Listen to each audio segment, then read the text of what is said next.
Welcome to the January 15th Planning Board meeting. We'll go through the agenda first and then start item by item.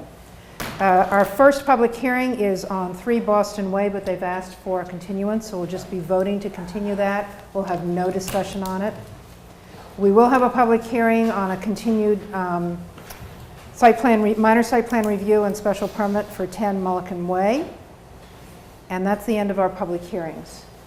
After that, we have a minor site plan review for 0 Parker Street, which also has asked to continue, so we'll just take a vote on that. A request for a final release of security for Brown Street extension. A request for minor modification at 47 Story Avenue, which is the Chipotle. Approval not required for 5860 Curzon Mill Road. A pre-application discussion on 8 to 18 Colby Farm Lane, and an open space residential design application pre-discussion. Site plan review application completeness vote only on 25 Highland Avenue, and also a completeness vote for site plan review at 93 State Street. After that, we have planning office and subcommittee discussions. A review of the draft decision for 311 Merrimack Street, a discussion of section 6C, which refers to 1 residential structure per lot, an update on Waterfront West, an update on our decision sometime at a previous meeting about reviewing design guidelines for the 40R district, approval of the minutes for our last 2 meetings, any other updates, and finally, before we adjourn, election of officers, which we do every January. So that's the agenda. I'll begin with a roll call. James Berger. Here. Beth Delisle. Here. Ann Gardner. Here. Tanya Hartford. Here. Leah McGavran. Here. Rick Tainter. Here. MJ Verdi. Here. Don Walters. Here. Bonnie Sontag. Here. We also have Andy Port from the planning office, and our note taker is Linda Guthrie. So we will start with 3 Boston Way. It is a request to continue to February 5th, so I'd like to have a motion, please. Motion to continue. And motion, second. A second. Leah, all those, any discussion? All those in favor? Okay, well, that's unanimous and approved. So the public hearing tonight is for 10 Mullican Way, continued from December 18th, minor site plan review and special permit for Scott and Tina DeVivo, care of Mark Griffin. And I believe Attorney Griffin is going to do the presenting on this.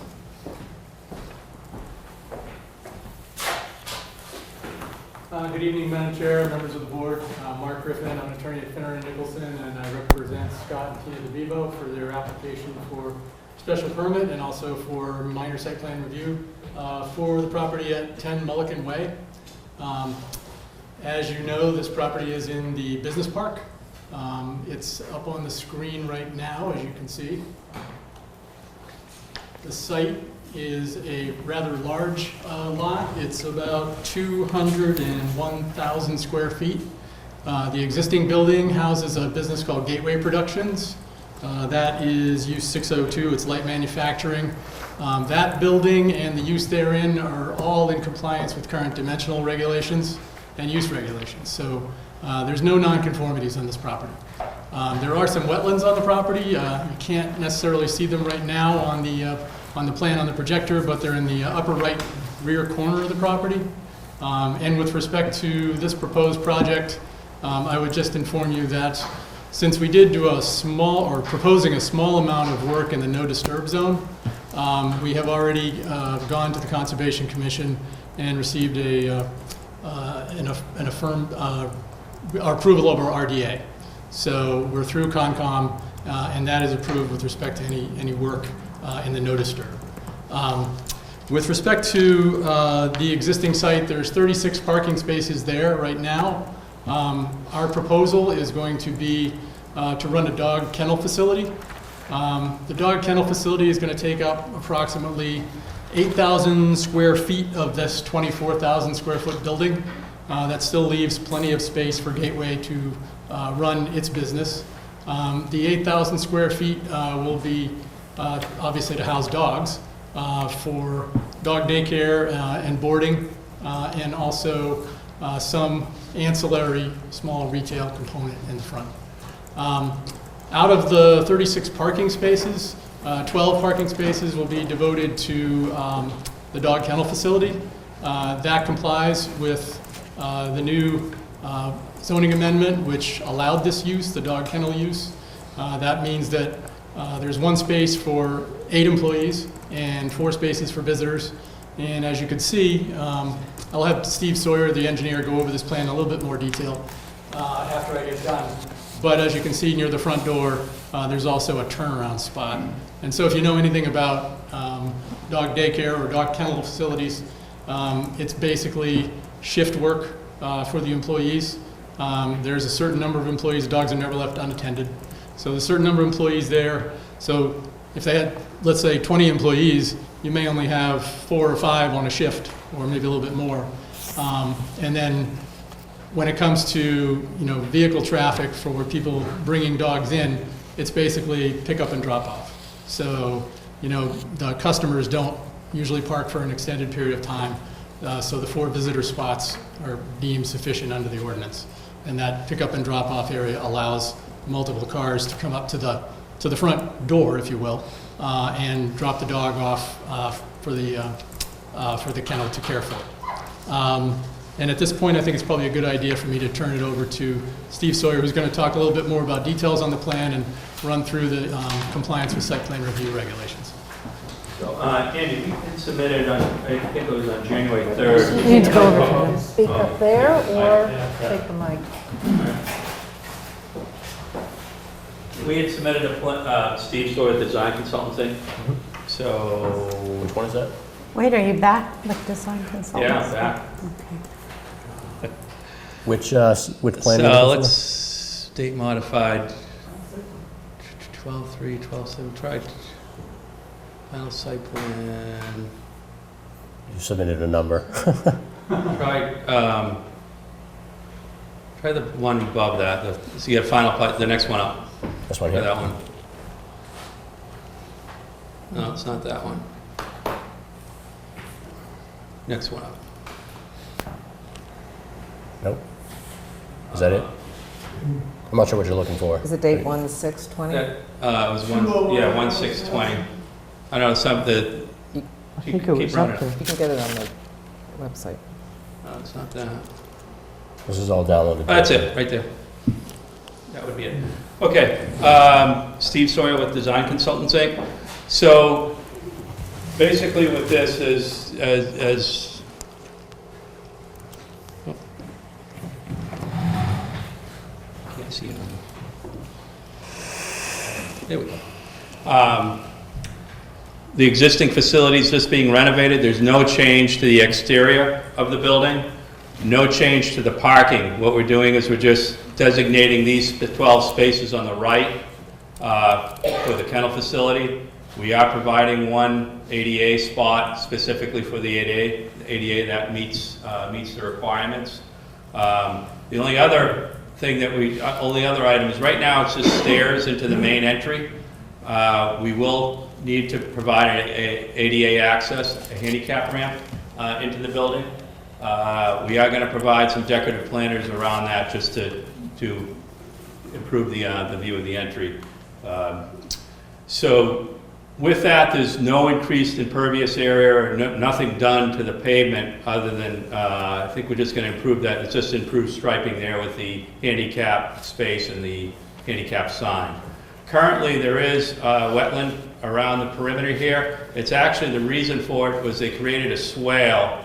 So just with the stormwater runoff from the sheet flow to the, through the parking lot to this area, the swale basically changed its soil characteristics into a wetland feature, BVW feature. So the only work we're really doing on the site is right now this is a paved parking area in the rear of the building. We'll be providing basically a sport turf surface So we're not ripping the pavement up. We'll be placing about I believe it's about 6 inches of crushed stone. There is a detail if you scroll down in the plan a little bit. So here's our detail. You have a crushed stone bed with a pea stone layer, choker layer, and then there's a silica sand with the sport turf above. So the rainwater basically will flow through this,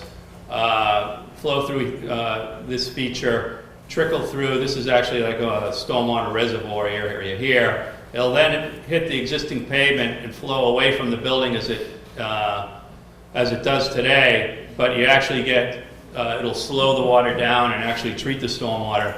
The facility will have a rigorous program removing any dog fecal matter and such. As somebody there 24/7 keeping an eye on the dogs. So that'll be attended to basically as it happens, so we really don't have to worry about that. So then what we're going to do is there'll be a gap in the curb, so the stormwater will flow it'll be about a 1/2 inch gap, so it can flow between the curb and then onto the existing grade and off into the surrounding grassed area. We will be providing a hay bale, or actually a silt sock, just because we're doing basically at the edge of the pavement, a small trench here. And then the only other item would be a fence around the dog run area. So that is basically the only site work that we're doing on this area, is converting that back paved area to this sport turf type surface. I think we can zoom out and see if there's anything else. So this is a sample of a planter. It's going to be a simple planter throughout in this front area, and that's basically it. Really not much to this project.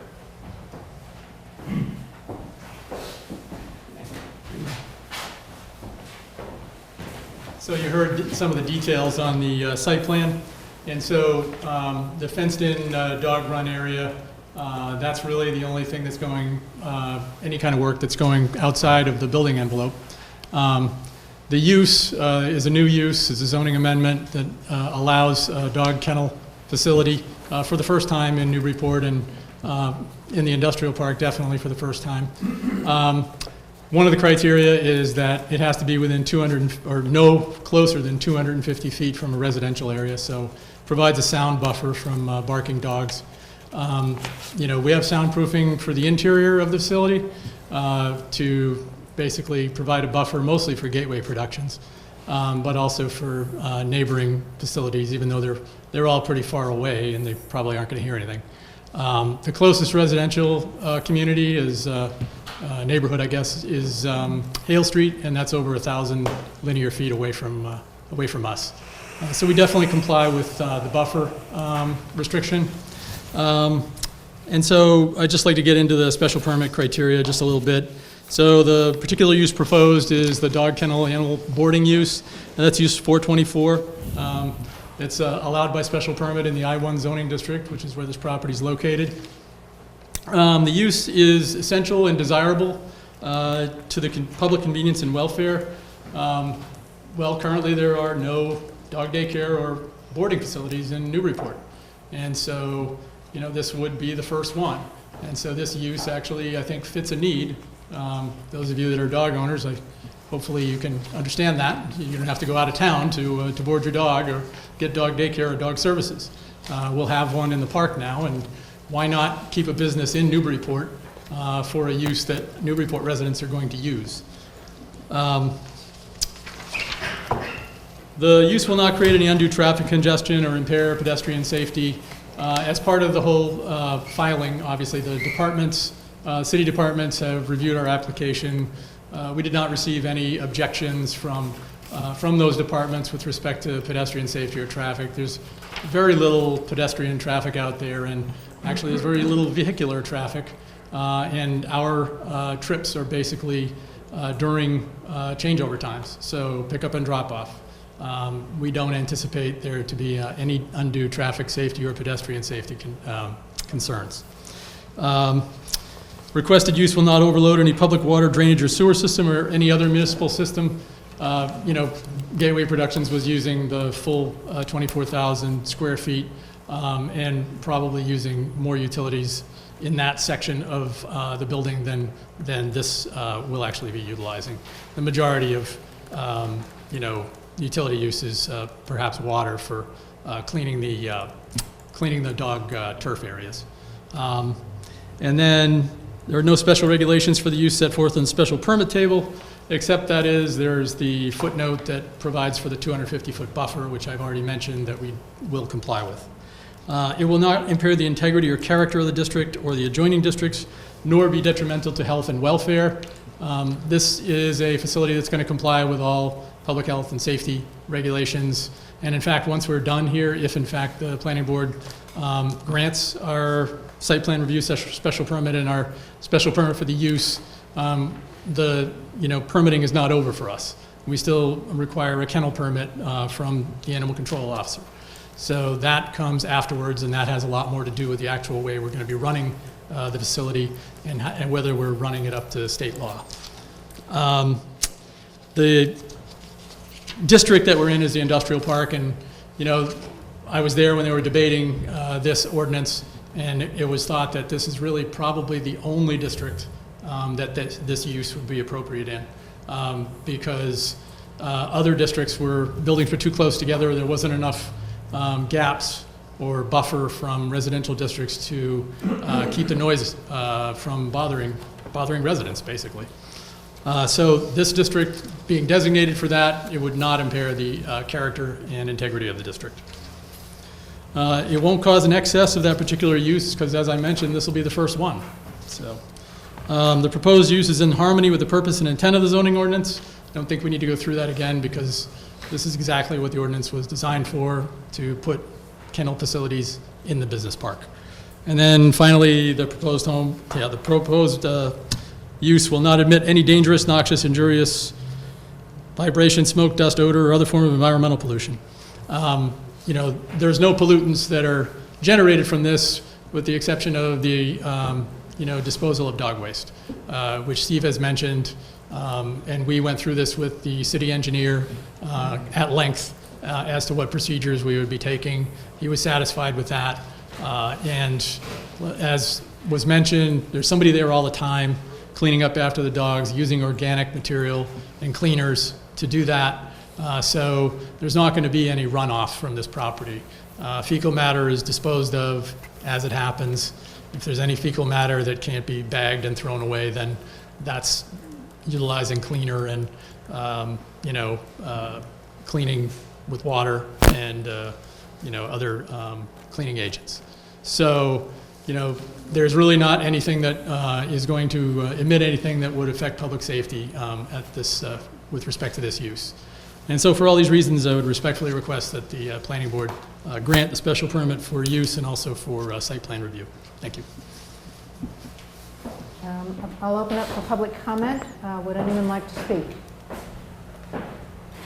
Okay, I'll close the public comment, bring it back to the board. Are there any questions for the applicant's representative? Happy with the parking, everything? Yes? Don? Just one quick question for the applicant and/or the applicant's engineer. Would you mind confirming that the erosion control barrier, the silt socks, that is, as I look at the plan, I interpret that to be permanent, not just necessarily for the construction of the concrete curb? It is not intended to be permanent, to be a temporary.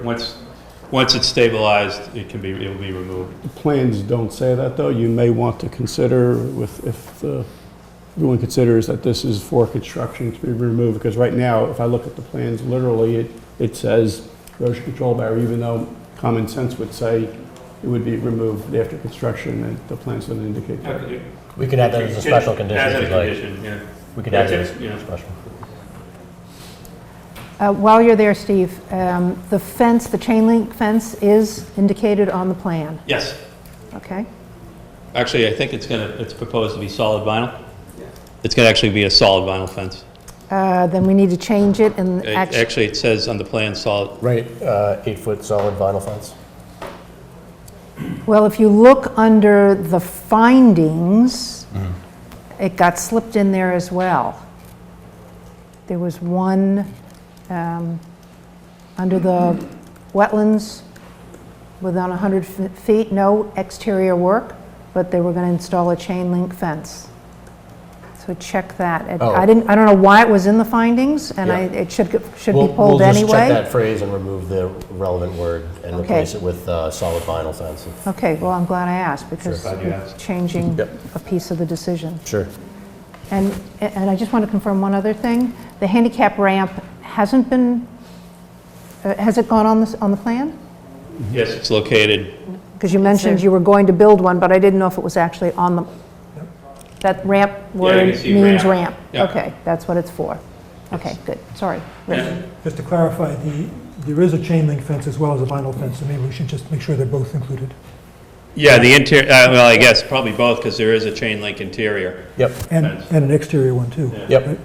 Uh, On the left? On the left, yeah. And they're both indicated on the map? Yes. Yeah. Okay, I just Yeah. want to make sure the words in Well, all of the words. Both of them as indicated on the plan. Thank you, okay. Anything else? Okay, thanks. I think we're ready to take these two separate applications. The first is the special permit for change of use, or the special permit for the use. And anyone want to make a, Move to approve? Rick's motion to approve, second? MJ, any further discussion? All those in favor? I'm abstaining. 2 abstentions. Who was- Tanya and Beth. And I need a motion to approve the site plan review application. So moved. Anne, and a second. Leah, any further discussion? All those in favor? Same voting in favor and 2 abstentions. You have your permits from the planning board. Thank you. You're welcome. Thank you.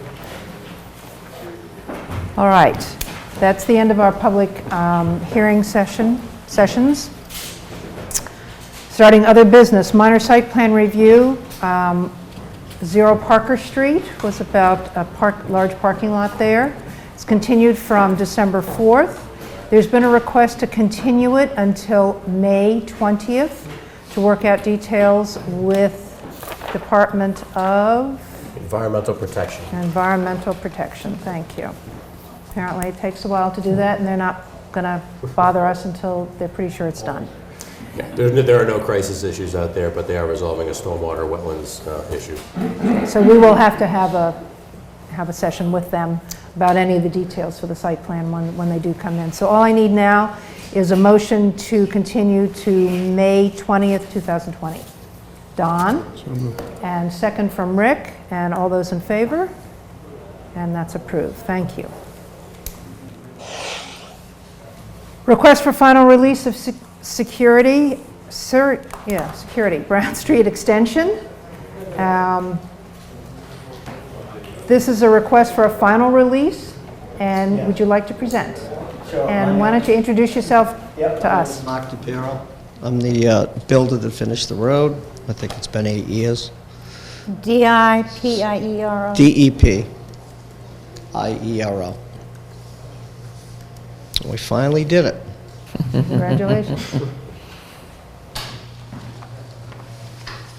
So you want to tell us any details about what you've been, what we're confirming tonight? The last holdup recently was I sold off a lot to a builder, and he ended up hooking up the sewer wrong.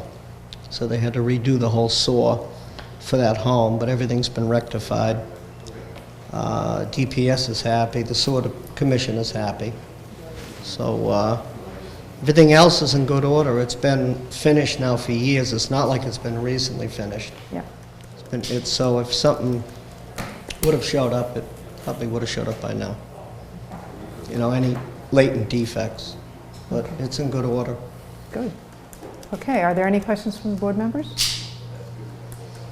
Everybody signed off on it from the city? Apparently so. Yes, And- and the sewer was the only remaining issue, and that's been signed off. Yeah, that lagged, and that's been signed now for about 2 weeks, I think. Apparently there was an issue with a butter, and that's also been resolved because the rest of it's been taken care of. Okay.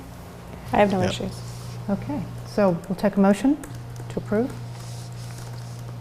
Move To approve? Motion to grant the final release of security yes. for Boston, for Brown Street Extension. Okay. In the amount of $32,900. As you say. Do I have a second? Okay, James. Any further discussion? All those in favor? And you are done, finally. All right, bye. Aye. All right, a request for a minor modification at 47 Story Avenue. That's the Chipotle that we approved recently. Is there anyone here representing it? We were not expecting anybody No. to be showing up for this particular request. Okay, it's basically a change of color on the side where the pickup window is, That is correct. to be more consistent with the rest of the color on the trim. Correct. The office has no objection, considers the modification to be minor, but of course it requires the planning board approval because the original plans had the, a different color shown, so. Questions? Okay, we'll take a motion to approve. To consider it minor? Oh, to consider it minor, thank you. We have to do that? That can be accomplished And in we'll one do it in motion. both. Yes. Deem it minor and to approve it. Approved. Thank you. I'll second it. Leah Leah seconds it. All those in favor? Who made the motion? Anne, Thank you. and Leah seconds, and we all approve. All right, moving right along, 5860 Curzon Mill Road, approval not required. Is there an applicant?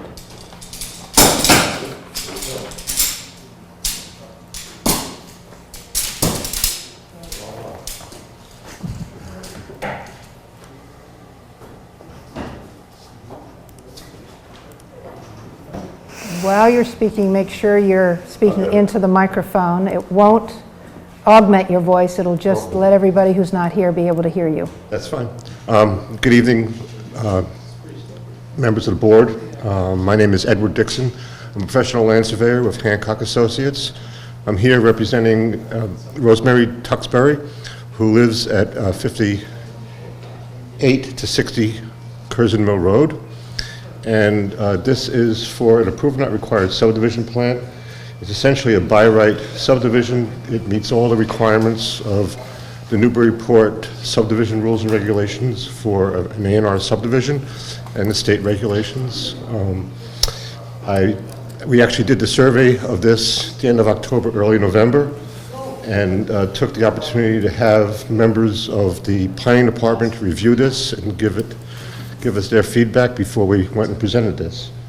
So I'm here to answer any questions. Essentially, it was an old family lot. These folks have owned this property since early 60s. Mr. Tuxbury unfortunately passed away a few years ago, and Rosemary is looking to make some money for her retirement on the sale of the remaining lot. Any questions? Any comments from the office, Andy?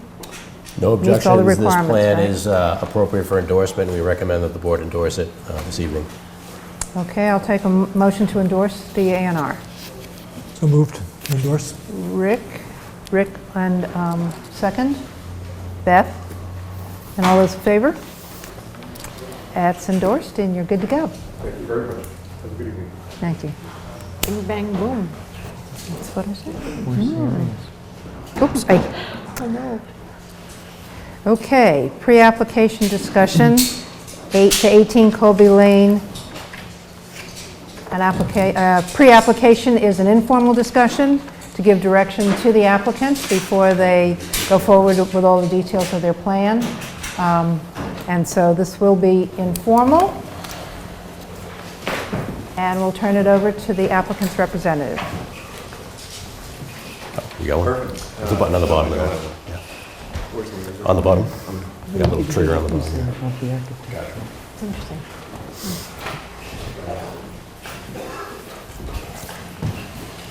Chairman, members of the planning board, Nick Recknell, 13 Picard Street, across the river in Amesbury.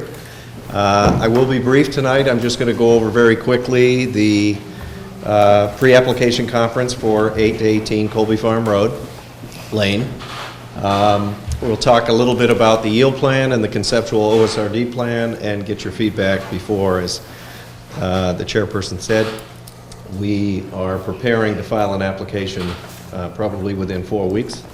So we would like to get some feedback on some of the waivers we'd be looking for, as well as the maximum density or the number of units we can put in the OSRD, and get some feedback on the preliminary menu of public benefits we're proposing as part of the project.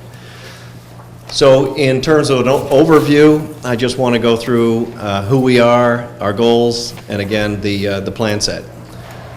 So Dave Daly from the Daly Holding Company, who did the Colby Farm project not that long ago before this board, he is the developer looking to do this project.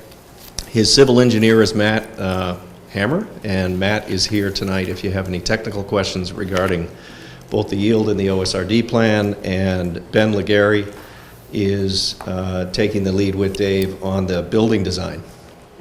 So our project goals are really 3 main goals.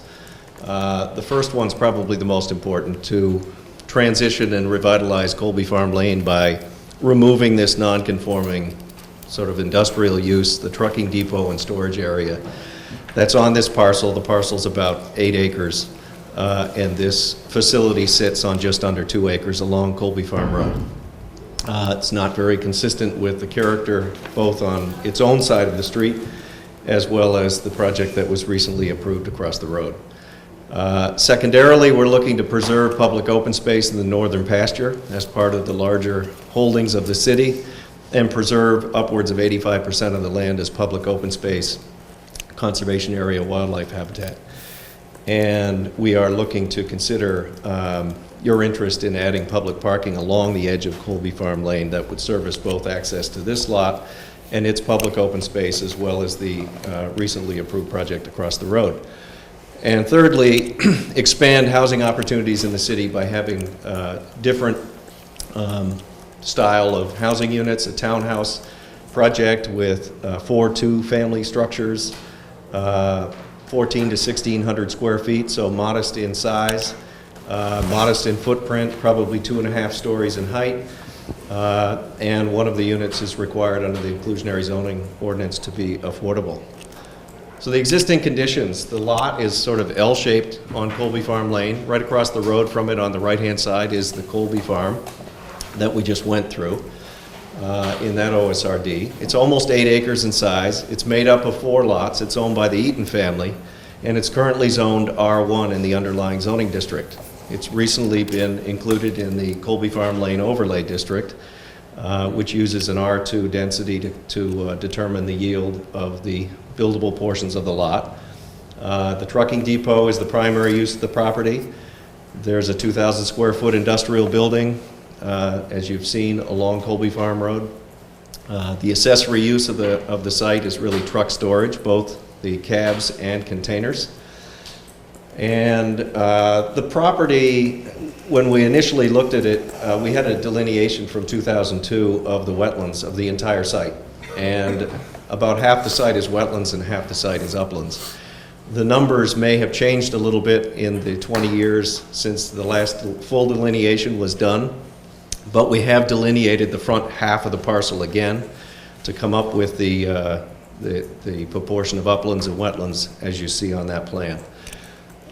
We're probably going to ask for a waiver not to do the back half again because we don't intend to do anything back there. But I can show you the 2002 plan that there are uplands in the back of this site, backing onto the property next to Eleanor Woodman's. So, looking at a yield plan very quickly. As I said, there's about 1.75 acres of uplands on that lower corner of the L of the larger 8 acres. If we go in with the R2 density and we look at designing a 2-lot lane with 2 families, which are these 2 units back here, these 2 lots and these 4 units. This is the lane that's allowed to service up to 4 units. And then we have, in this first iteration for a yield plan, a duplex serviced by Colby Farm Lane and a single family. So a total of 7 units on 4 lots in that particular scheme, with 1 single family and 3 two-family structures on a shared driveway, most likely low-impact development drainage for the lane, and the public benefits, back to the goals, are removing the non-conforming truck depot, make some streetscape improvements, and have one affordable housing unit out of those 8 units. We did develop this further after submitting the previous drawing about a month ago, and Matt's had a chance to actually take the wetland layer, which is back here, and this is the isolated upland here, and this is the wetland line along the truck depot. And this is another iteration of a yield plan that's got more dimensional strength than the other one, that shows the 40-foot wide right-of-way with the lane servicing these two families, and there are actually 8 units on this one with two families being serviced directly off the road. All these lots meet the dimensional requirements for shape, size, frontage, and setback. So it's very similar to the original scheme we submitted for a yield plan. There's just one additional unit. So turning to the OSRD plan, our initial concept, which we've not yet developed into a CAD drawing, was to have 3 two-family structures serviced here on a private driveway, and then have a 4 two-family structure here. So again, it's still 4 two-families, but in a different configuration, and creating a little pocket park here for the neighborhood with either playground equipment and or some open space that would be available to not only the unit owners in this homeowners association, but also the owners across the road in the Colby Farm project. And we're hopeful we can expand that to the neighborhood through an easement to the city to allow at least public access from the folks that are already living on Colby Farm Lane. So we're looking at 1 lot here instead of 4, 8 dwelling units. The frontage is off the lane, and 1 unit could be off of, depending on how this finishes up, off Colby Farm Lane. 4 two-families, shared driveway, very similar. It's a lot of similarities to this. In the yield plan, it's just more compact, a little more efficient, creates this open space area that's more active here for the homeowners. And this larger wetland and isolated upland area is what we would deed to the city as part of the northern pasture holding area reserve that's publicly owned and maintained. We are proposing, in terms of public benefits, a number of components. Again, as I said earlier, some public parking here that's directly across from the trailhead onto the Colby Farm property. There'd also be a trailhead connector along the edge of Colby Farm Lane into a path, a trail we'd construct here, along with an elevated boardwalk that would make this crossing. This is not particularly steep, or there's certainly wetlands here, but it's about a 30-foot crossing, again, with no steep side slopes. So it wouldn't be hard to construct that, should the Concom approve it, to get over to this half-acre isolated upland. And we do believe this upland goes up here, actually, and then there'd be another crossing to get to another upland up in this area. We're looking at 80 to 85% of the parcel being permanently preserved as open space, doing whatever streetscapes improvements we need to do in terms of utilities, pavement, street edge here, because the Colby Farm project ends about there. And again, there's 1 affordable housing unit that's required. So our initial take was, Ben was thinking a barn-style structure would be in character given what was removed at the Colby Farm. This is a 2-family structure with a low level of fenestration along this approach on Colby Farm Lane. There would be more windows on the back, clearly. Each unit would be split virtually down the middle. Parking and active use would be off the back of the barn-style structure. In terms, this says barn style, but it's meant to be the townhouses. The townhouses on the back. This was a very early take on what Ben thought would work here in terms of a townhouse. We've looked at the design standards more carefully, directed Ben towards those in the ordinance for the OSRD.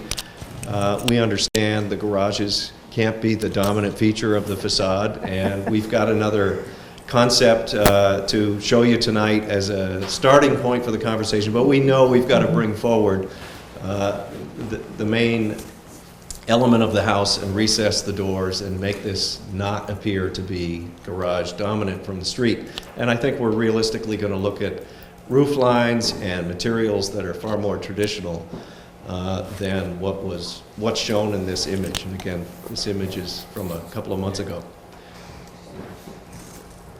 Yeah, I've got it here. There you go, okay. It's one page that just shows you another way to, the direction we're headed with the house, the duplex. On the back is simply the yield plan that's in the image that was not in the initial submission. Sorry. Okay. So, public benefits is the last slide. Second last. Again, we're removing the non-conforming truck depot with this project. We should have upwards of 85% public open space. We've got a potential neighborhood playground and park area. Certainly it will be to the two developments. And if the city's interested in taking an easement for public access or providing one, whichever is needed, to make that work, we're open to the idea. We're talking about a public trail system on both sides with trailheads, with an elevated boardwalk in the affordable housing unit. So that's essentially what we're proposing the public benefits for this project entail. In terms of next steps, obviously we need your feedback tonight on our goals and our plans and the public benefits. In terms of permitting, we believe we need a OSRD special permit like Colby Farm. We need site plan approval because it's not likely to be a subdivision. It's going to be a condo association. And we'll need a notice of intent, and perhaps we're going to need a 6C special permit because we have multiple principal structures on one lot. It wasn't clear to me that the OSRD didn't allow you to do that anyway, but we'll do whatever you want. It's not a problem. We're filing for one special permit. Yeah. Okay. Our schedule is fairly tight with respect to the seller. We need to get an application filed for the March 18th meeting for a public hearing. It's not like we need a decision then. We just need, on our end, to keep moving. That gives us a month for Matt, Ben, and David to pull things together and file by February 19th. So that's a summary or a synopsis of where we are on this project. Okay, any questions from board members? Don, sure. Just a couple of thoughts. When you do submit your application, I would just ask that you confirm your yield plan. I did notice that there were 5 curb cuts on Colby Lane, and I would just ask you to confirm that there are no limits or spatial distances, linear distances between the curb cuts.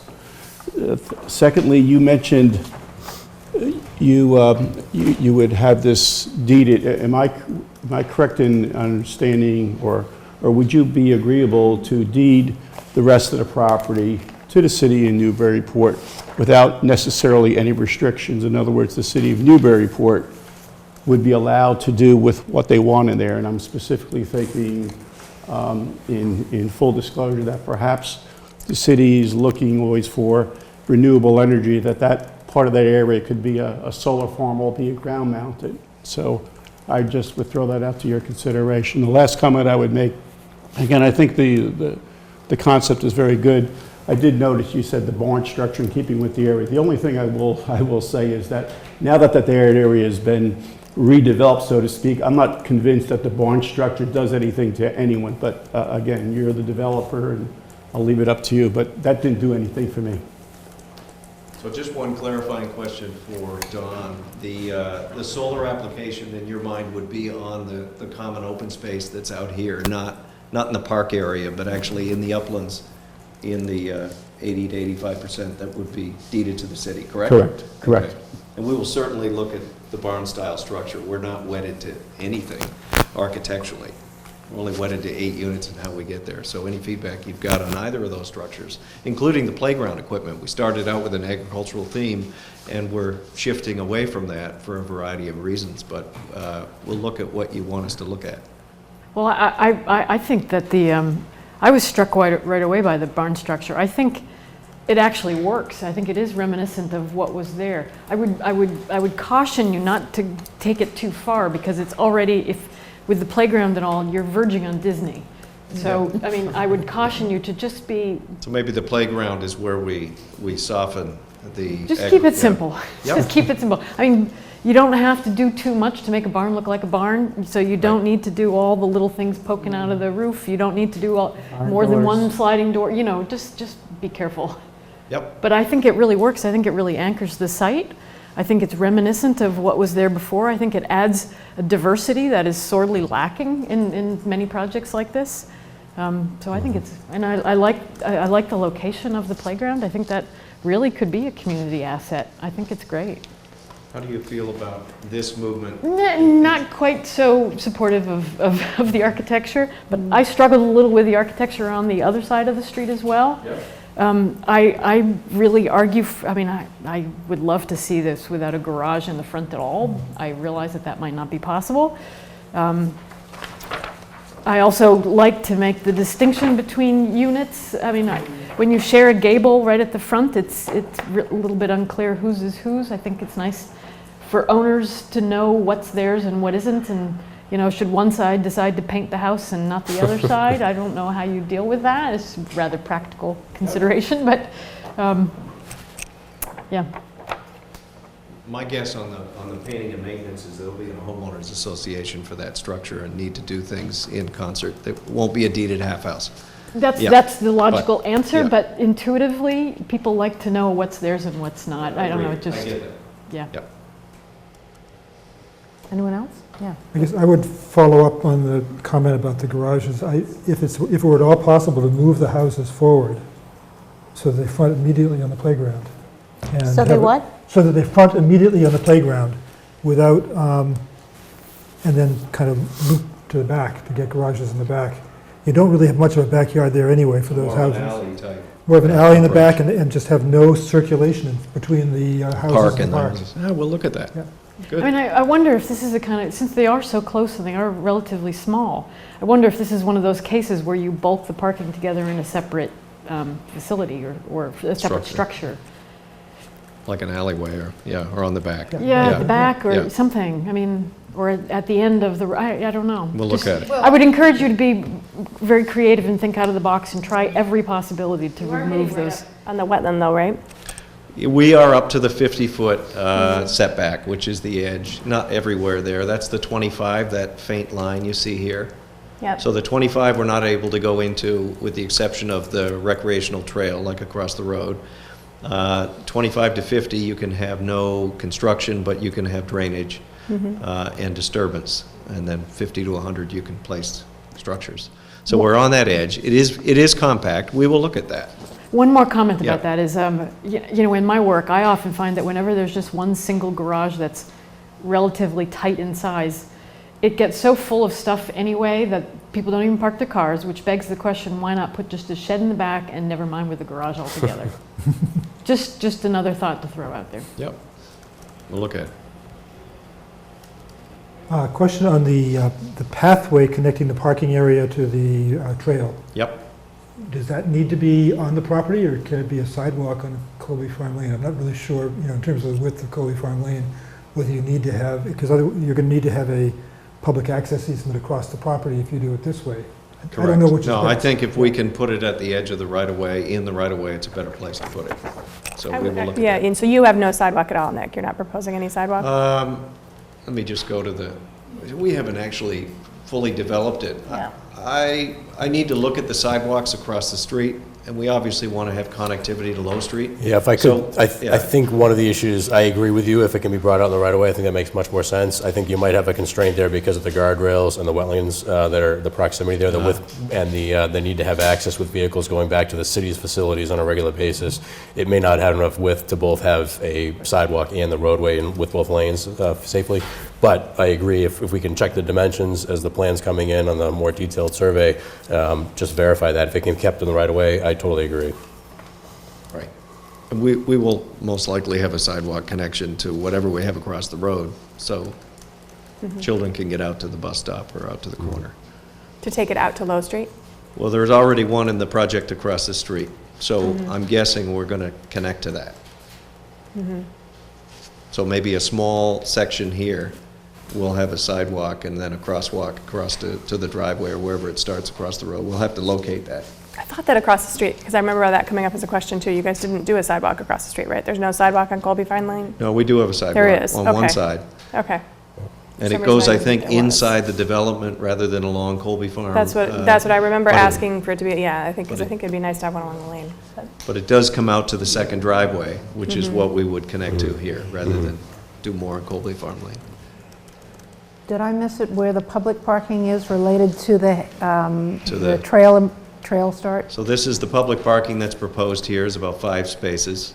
And they would walk, The trailhead into Colby Farm is somewhere along here.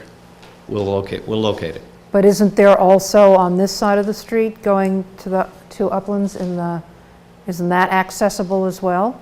On the Sorry, side of this? over here? Yeah. No, I think the guardrail, as Andy said, starts through here. No, but I mean, sorry. people can walk up there as well, right? A path will be developed. Yeah, the path you'll be able to walk up, yeah. Yeah. I mean, if there's a So how do they guardrail get right... to that path? That's yeah, what I'm questioning. Right here. Either behind the guardrail, I don't know where the guardrail starts. This won't be here if the guardrail's in front of it. The spur will move over to where it needs to be to get out of the way of the guardrail. Okay. But you'll be able to get on that from the street or from this pathway, which will be right along the edge of the street. It'll be very clear how you get on this. And when we're remind done. me about the size of that street. Is there going to be overflow parking allowed on the street? Are we going to have to, I mean, if it becomes really popular and people want to walk out there, there was parking allowed There's on the parking other on side the of the other, street, there is right? parallel parking on the Colby Farm project. Yes. I think we ended up with 3, 4, or 5 spaces, can't remember, I'll get you Yeah, that answer. no, but I know there So is we're doing parking on about the that same side. here. Can the road handle parking on this side as well? We're gonna deed land for it. No, but in addition to that, just regular Don't know the answer to that. on-street, because I'm thinking of overflow. That looks like, what, 5, 6 5. spots? 5, 6 spots. Yeah, from experience, and I know having talked with some city officials around other programs down the street there, I don't think there's a likelihood that there'll be, at least, maybe when the neighborhood in this area changes because of these developments, I don't think there'll be likely support for, additional parking on those streets on both sides, at least just because of the number of vehicles going back and forth and the concern, I guess, about the width, because it actually varies quite a bit, so. Right about there, it comes down to about 16, 18 feet. The pavement, yeah. Yeah. Two. Right at the entrance to Yeah, this? going towards the bottleneck of the guardrails and going between the Okay, wetlands on both so sides. beyond the project? Yeah, it comes tapers down, so significantly, there but the couldn't be any right-of-way parking there. is healthy wide from here out to Low Street, even though the road width is fairly narrow. So we'll have to, when we start looking at this, talk about Yeah. no parking signs beyond the project. Right, when we get the detailed plans, which obviously, as Nick has indicated, we'll see, I'm sure in that set, a comparison, across the street, we'll then be able to have this discussion and go into more detail about where you think it's appropriate to have those restrictions, and if there's anything that needs to be done by the city council, we can discuss with the ward councilor and the city councilors in general about any on-street restrictions that might be appropriate, or allowances that might be appropriate outside of the planning board's review of the private project. Okay. Madam Chair, Lisa Mead on behalf of the developer, Mead Tellerman Costa, with Nick, part of the team here. Can we talk a little bit more about the 6C application here? So, in the board's position on whether or not the OSRD covers doing more than one residential structure on a lot, or whether or not we have to apply for 6C? Yeah. Because then I want to talk about, if that's the case, the community benefits. Okay, you're saying yes? My opinion is that both special permits are needed. I don't see any reason why both, aren't, eligible for approval in this particular project as you've presented it. But I do suggest applying for both of those permits. I do think they're required under the zoning ordinance. And that being said, I can see obviously here there's some multiple public benefits that can be discussed, so. Right, and you can count the same benefits from the OSRD. Well, that's what I wanted to for it. make sure. I just Yes. wanted to make sure that everybody was in line with that, given all the discussions about 6C. Yeah, there's nothing, I think I had a brief conversation with Nick about this at one point. There is nothing in the ordinance that prohibits the public benefits from the OSRD being. Twice. Right. Right, exactly. Okay. Unless there's a board member with a radically different point of view on that, because I don't want this, obviously Attorney Mead has spoken up now, so there are no surprises down the road. So unless you say otherwise now, there'll be, in effect, the same public benefits for both special permit. Yes. If I could raise just two thoughts, having looked at a number of different issues in this area over the years. two things that might be appropriate for looking at, in talking with the developer is, the city has continually talked about trying to extend water line or other utilities down Colby Farm Lane, so to the extent that mobilization is going on out there, perhaps extending some utilities a little further, and I possibly talking with Public Services about that might be helpful. I'm happy to facilitate a meeting with them or discussion, but that might be beneficial. The other thing is just because there is a playground here, and I think that's wonderful, not only for these unit owners, but also children across the street, Low Street, which isn't very safe at that location because of the curvature of the roadway. Perhaps we could talk with the city's Traffic Safety Advisory Committee, of which I'm one member, to just talk about what we could do at that location, just to improve the crossing a little bit more. I know we looked at that a little bit with the OSRD already across the street, but especially as we're now giving a destination in particular for kids to go to, I think it would be a good idea for us to try to, if it's additional signage or restriping, perhaps another curb cut or something, just to make sure that as much as possible, I recognize we're not going to have a full-blown signal or anything, but just something that makes it a little bit safer for the kids that might be crossing from the other side. And I'd like to see that in the future. So. Okay. Everybody on board with that? Okay. Thanks. Any further comments or questions? Good. Thank you. Well done. Thank you. You've noted, Andy, you'll make your We'll file. application, Yep. so we don't have to do anything about a date, because this is just a preliminary discussion. Okay. And now we have 2 site plan review application completeness votes. I'll remind board members, this is just to ensure that the planning office has all the materials they need for these applications. There is no discussion of either one of them, unless there's something outstanding from the planning office that they believe we should consider at this point. From the staff report, I haven't seen anything on either one of these, but we'll take them separately. And the first one is site plan review application with completeness for 25 Highland Avenue, which is the Anna Jakes Hospital, for an extension that's being, an addition that's being proposed to increase the size of their existing operating rooms, as well as a new entrance and a lobby expansion. And so you have all the materials you need. Correct. We recommend approval of this as a complete application because we have all the materials we think the board would need to review under the ordinance and in particular on this project. So I think it's Okay, good. could I have a motion to that effect, please? Leah? And a second? MJ? And all those in favor? And it is approved as complete. And for 93 State Street, site plan review application completeness vote. This is an addition as well, being proposed for the Institution for Savings. Wait a minute. Excuse me, what about the waiver request on the Anna Jakes? We haven't, well, apparently it was, we don't have to vote on that right now, do we? Oh, okay.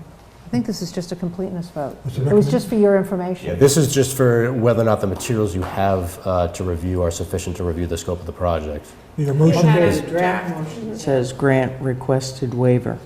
the waiver for the traffic? We usually do a, Yes, sorry, yes. There was a request for waiver of that, frankly, because there is already a very substantial parking lot, as I think we all know there.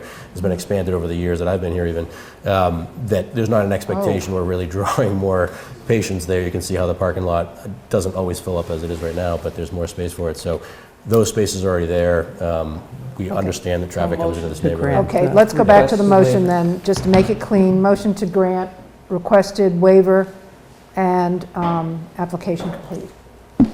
There's 2 waiver requests. I only have one.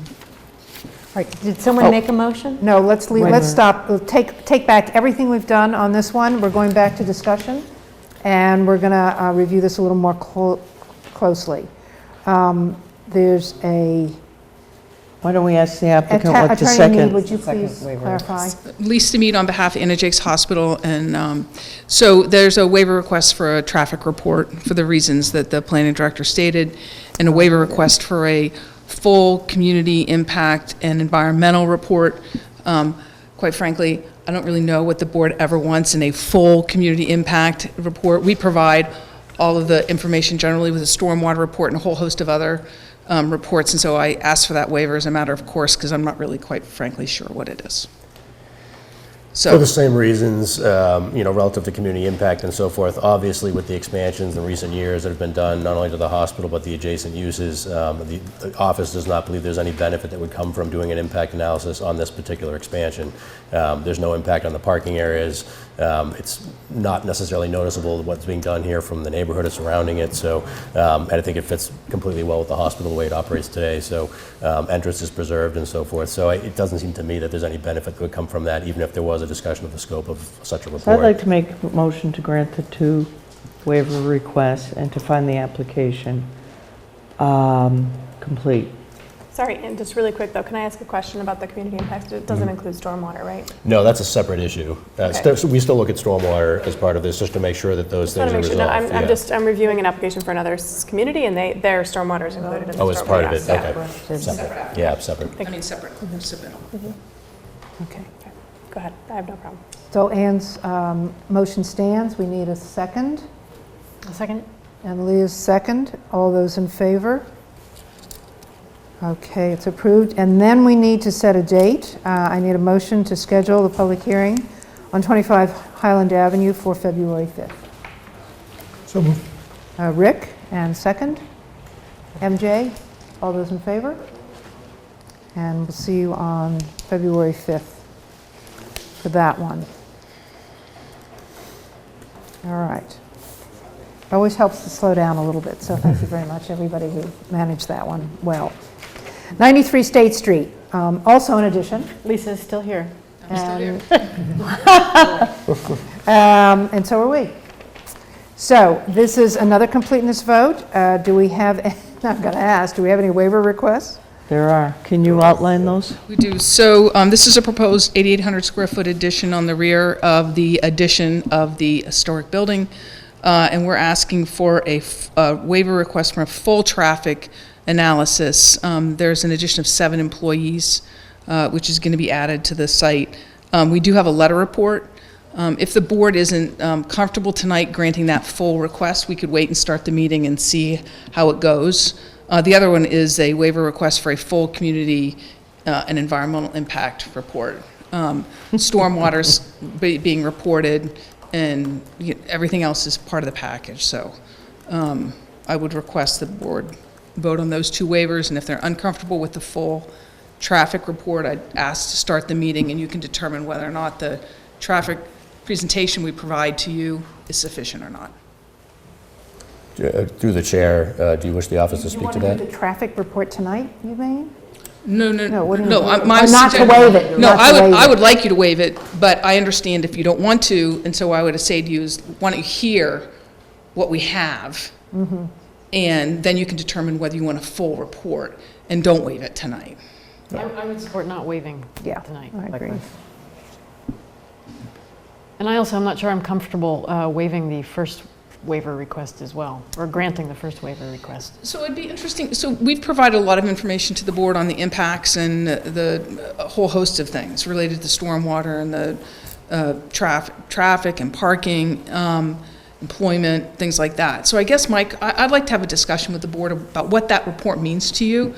Like, what do you think is in it? Because I think that if you look at your application by and large, everything that would be in that kind of impact report is basically in your application. You have a very comprehensive set of regulations.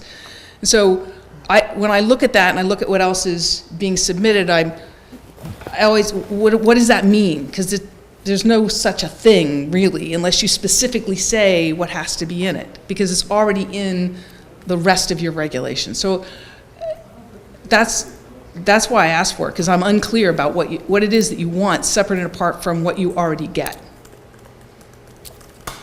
Well, I know that we do not want, we're concerned about not environmental so much as community impact, because this is a site right in the center of downtown with a lot of, pedestrian and vehicular traffic and bicycle traffic.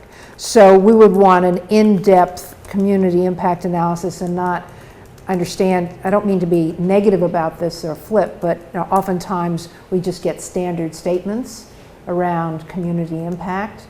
And in this case, I think we would want to have a real in-depth look at all the implications for the community right around, both residential and business and commercial around that site.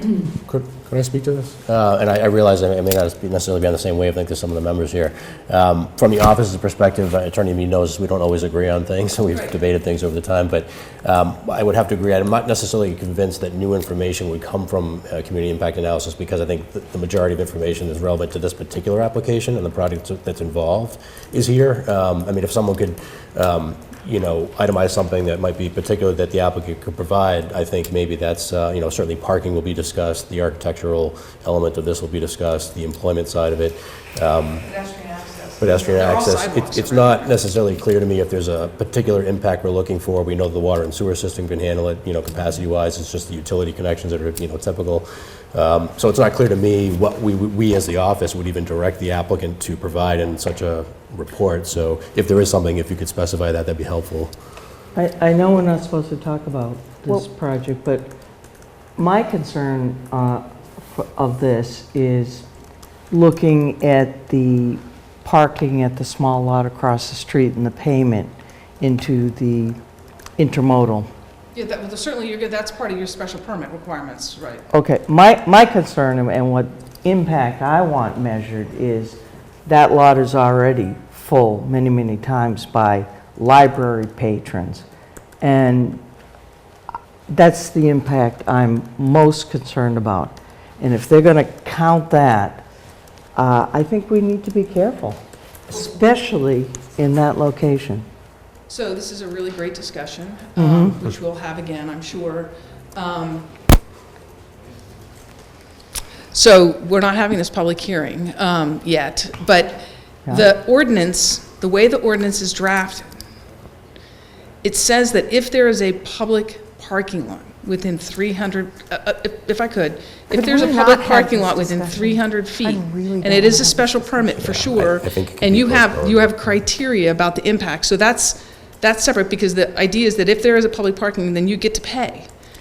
So it doesn't say that if the lot is full, then every time somebody goes to apply for a special permit, they need to then see who else has already got those special permits to count that parking lot. It's not to say that you can only use X number of spaces in that parking lot, otherwise you don't what's the purpose of the payment into the system? I always agree and appreciate your educating us. I'm still concerned. And you have I mean, that's why Wolf Tavern, that wasn't even considered there. We are going to have this conversation in depth. Okay. This is just the tip of the iceberg. I'm sorry to have to cut off on this particular topic because it's going to be a long and possibly difficult conversation. But there's an example of what we really need to look at as community impact. And maybe to have you think more But about that. so let's be clear. So that's a separate application. That's a special permit application for which a community impact and environmental report is not due. Right, but it overflows into... I get that. Okay, all right. But your community impact report related to site plan review doesn't talk about that. Well, it's unclear, quite frankly. Well, it's quite open, and that's why you've asked for our input. Well, I have. Yeah. And so I hear what you're saying about that, but so I can address that issue as part of your special permit criteria, Sure. right? That's different than submitting an entire community and environmental impact report. Okay. So I believe that's clearly part of your decision around your special permit criteria. I'm not saying that it shouldn't be addressed at all. I'm just trying to talk about this one required submission that actually is covered in every other part of your submission materials. Okay, so we're back to that question. Does anyone have anything to add to the applicant's, our request to the applicant around community impact when we have that open hearing? Okay, Don, you wanted to say something? No, It's not just relevant anymore? just for clarity, Yeah, we are going to, when we vote, just let's elucidate what we're going to vote on, because I for one, am okay with the waiver for the community impact statement, okay. or whatever we want to call it. So it's not Right. clear to me, because I do agree the concerns that were just discussed, I think, can be addressed and will be addressed in the special permit criteria. Okay. And to Leah's point, I believe it was, around not waiving the traffic study, do others feel we should not waive that? I have a question. Question? Yeah. It's a procedural question. If we do not waive it, then are we able to vote on a completeness? Because the application isn't complete. Yes, there's been a number of instances, a couple of times at least while I've been here, that the board has voted to accept an application as complete, reserving the right to require a particular study during the hearing process if it's deemed necessary. So rather than ruling it out tonight, you just leave that question open. Okay. So it's not, so it's, even though it's not technically complete, we say it's complete except that we can Right. defer the submission. Yeah, back. it's a conditional completion Yeah. vote, yeah. Well, why couldn't we just do that with both then? Well, you can, yeah, that's your choice. But there's no reason to do it on the community impact, if we agree that those issues will be covered by definition as we go through the special So- permit criteria. Excuse me, so the zoning ordinance says that the community impact statement has to basically have everything in it that is required by the subdivision regulations. Mhm. I don't know what that is. Can you kind of itemize that for me? You're just getting trips, that are going to be coming out of the subdivision on a regular basis, and what turning movements they're going to be That's making. traffic impact, though. No, I'm talking about the community impact statement. Oh, yeah, so natural resources, how does it affect the housing? Is there any affordable housing involved in that? Any amenities or open space, things like that are happening, water and sewer, all those things would be typically addressed in a report like that. So would you say then that in this particular case, because it's in the downtown and doesn't include any housing and doesn't have any natural resources around it, that there's anything relevant that would be in that? On both of these, I'm not convinced that requiring anything more than perhaps a comment or two and per the criteria that are relevant for the special permit, I don't think we're going to see much come out of any of those reports. And actually, in particular, though, I realize we'll get to that in the hearing process, I think the parking issue has largely been resolved or decided by the city council, and that's codified in the ordinance now. So if the board had a concern about the impacts on parking, I think that from a legal perspective, the ordinance actually already addresses that and provides the mechanism by which the parking can be accommodated in this fashion, if you will. There are particulars to discuss, of course, but I don't know what impacts, again, the applicant could speak to that would be detrimental or problematic for us. So I guess my perspective would be that it appears at this point that there's nothing to be gained from the community impact analysis, but we always have the ability during the public hearing, if something comes up, to ask for a further study that has not been defined at this point. Right. Even if we've waived community impact. If we've waived a community impact statement, if we find out that this is going to do something horrendous to the stormwater, we can look for a further study on it. So first of all, I don't disagree with you. We have a stormwater report, it's entirely separate, right? So I don't disagree. At any time during the hearing, if the board wants some additional information, the board has the right to ask for that. I don't disagree with that. Even if we've waived something that, even if we've waived a formal requirement. report Yeah. that would have been in, we can Yeah. still ask for it, Yeah. to answer Yeah. your question. Yeah. So for example, if you actually waive the full traffic report right now, and then you saw in the letter report in the presentation that the traffic expert forgot to do left-hand turns out of whatever, what the impact was from across the street, you could say, well, we need more information on that. That's I completely understand all that, legit. but are there any downsides symbolically, if nothing else, to waiving a community impact when we think there may still be community impacts that are perhaps not as tangible as those presented in reports that we want to address? But if that's the case, Well, then you should hold on, I have want it to in hear your what report. Don wants to say something. As I see it, and I believe that's what Attorney Mead was saying, by us waiving the requirement for the community impact, doesn't mean as we go into we could require it. All it means, I believe, is right now, if we don't waive that, they've got to provide that. And if they don't provide it, we can never come before us because the application is not complete. Yeah. I think that's the real question. Correct. It's just a question of whether or not the hearing process can start. Okay, all Yeah. right. I think we're ready to have this hearing process start. So are we back to, we're going to have a motion, so I want the person making the motion knowing what it is they're motioning. So the motion I have just says submittal requirements with no details. No, we're not there yet. No. There's more to it than Do that. you want me to try to characterize it? Or do you? Go ahead. Make a motion to grant a waiver from the requirements to provide a full traffic study and a community impact study, and find the application for major site plan review complete. Is that correct? Sounds like it covers both bases. We'll see what we get for a vote. Do I have a second? Don, second? Study, all right, I didn't, Okay. who made the motion, Rick? Rick? Yep. Got it? Did you get what he said, though?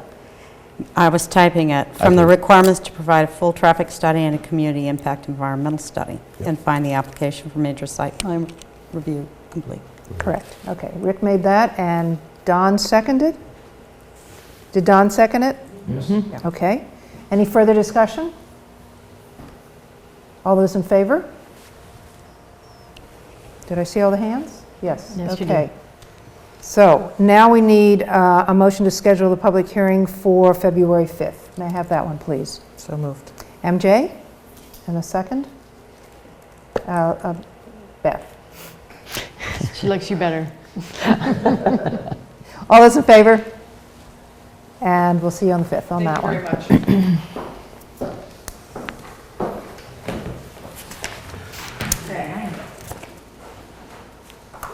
So now we're down to the Planning Office Subcommittee and Discussion section of the agenda.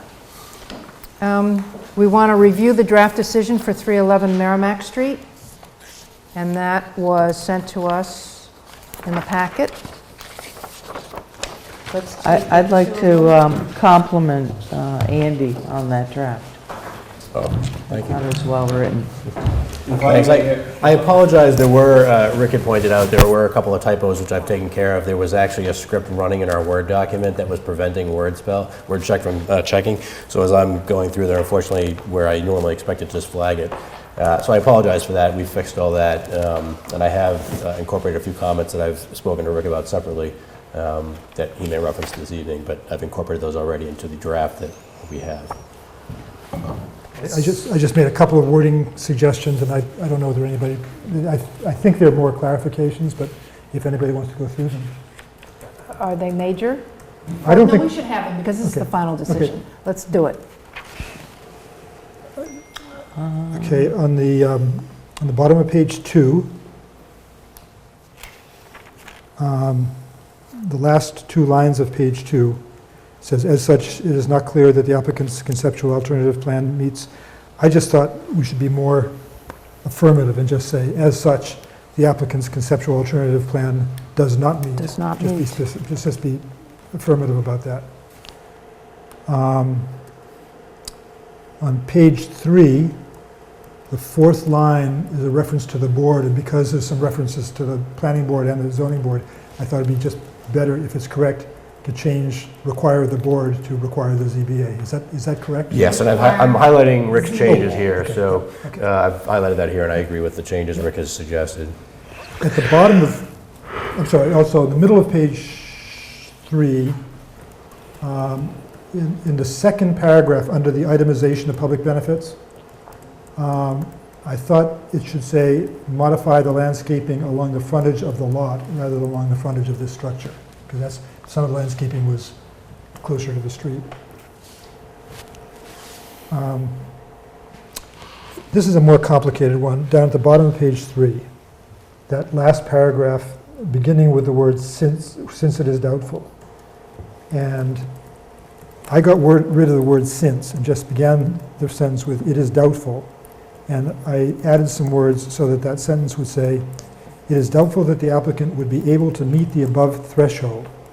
The very fact that the existing building contains an active two-family residential use suggests that it retains both substantial market value and reasonable use. I'm sorry, that would go after. It is doubtful that the applicant would be able to meet the above threshold, and the applicant did not provide substantial evidence to support such a claim, period. The very fact that, go there, and then just start a new sentence. Is that in handwriting? I've got it in handwriting. Actually, he has it already. So, Oh, that would be great, thank you. I recommend approval of the changes that Rick has mentioned, which again, I'm highlighting on the screen. Top of page 4, the 6th line down, I would just change to, would seem to be to is, just again to be more affirmative, so our planning board, our decision is stronger.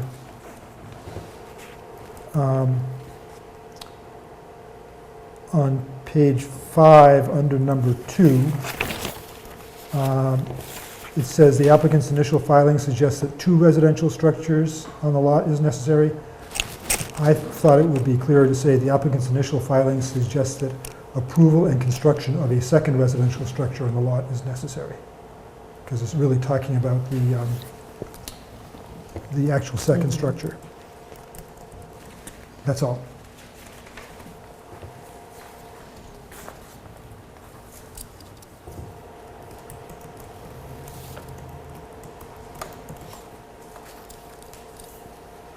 Anyone else have anything on this? All right, so the motion I'm looking for here is to approve the written decision, because we've already made the decision, right? Correct. The typical, and this is typical motions made by the City Council, would recommend approval of the draft provided by the Office of Planning and Development as amended this evening. Oh, recommend the draft provided by the Office. Recommend, not Yeah. to approve, but to recommend approval. Recommend. I should say approval, sorry. I'm recommending that you, yeah. All right, so start again so Linda I'm gets it recommending clear. that the board make a motion to approve the decision per the draft provided by the office with the amendments that were incorporated this evening. Okay. Motion to approve, basically, the decision with amendments. Rick? Yep. And Ann gets the second.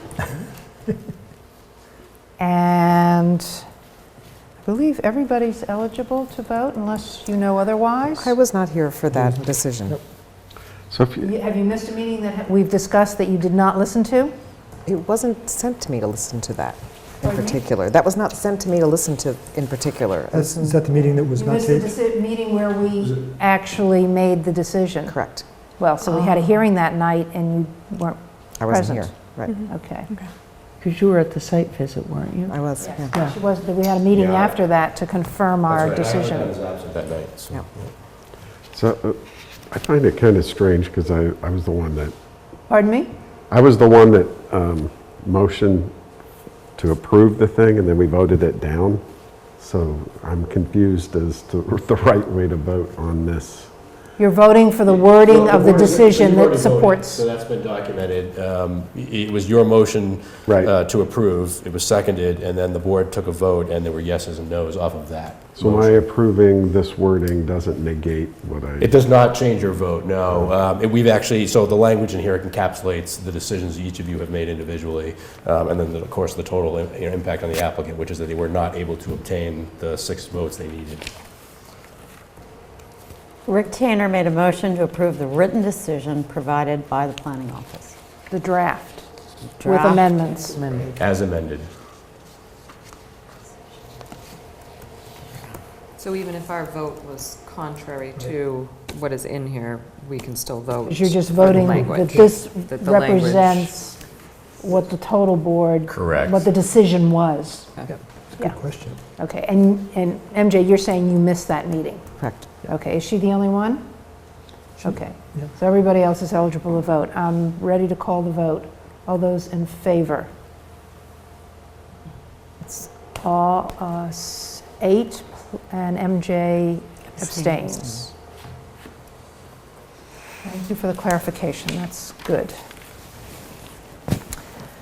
Okay. We have time to start, at least. You have a second set of minutes? I have minutes, but they're coming later. The Oh. next thing on the agenda is the discussion of 6C. Okay, I'm sorry. You didn't send me my typos. I found lots of them. We'll get there. Can We'll I just get take a there. quick break? Sorry. Pardon? I'll just take a quick break. Can we take a break? Just me. Nobody else has to. Oh, okay. The discussion on the 6C section of the ordinance, which has to do with 1 residential structure per lot.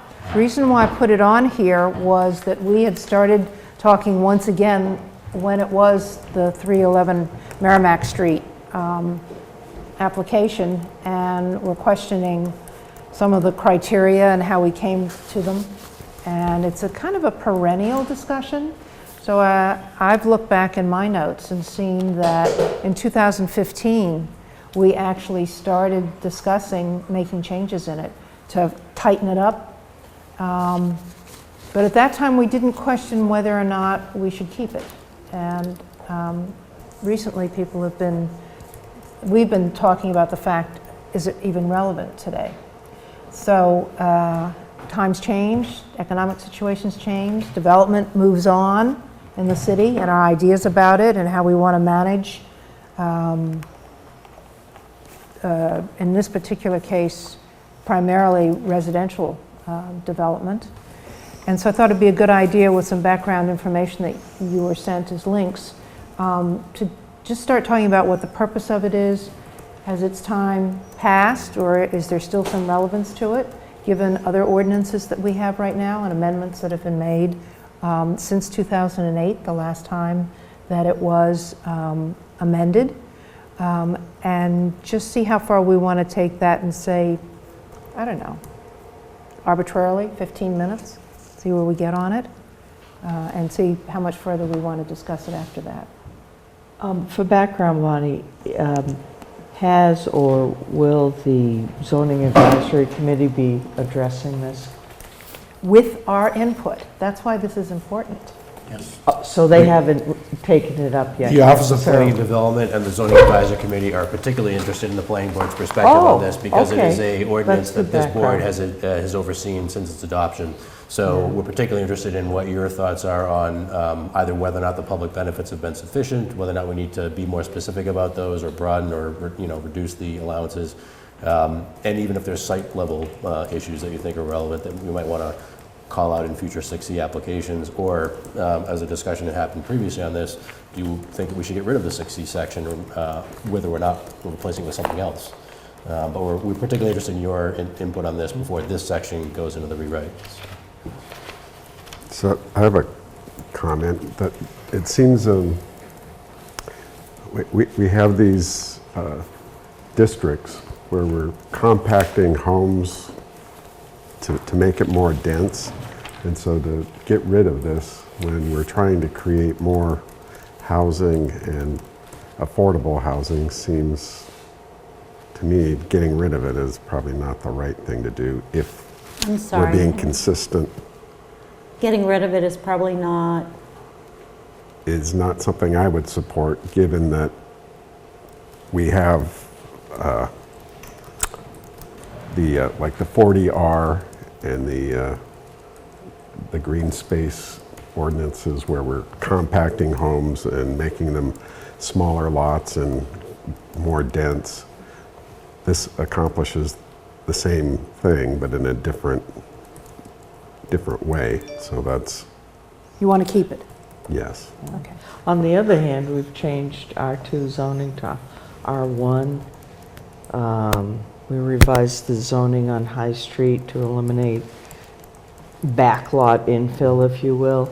So I kind of see some conflicting things. Yeah, we going have a on. lot of conflicting things Yeah. in Newburyport.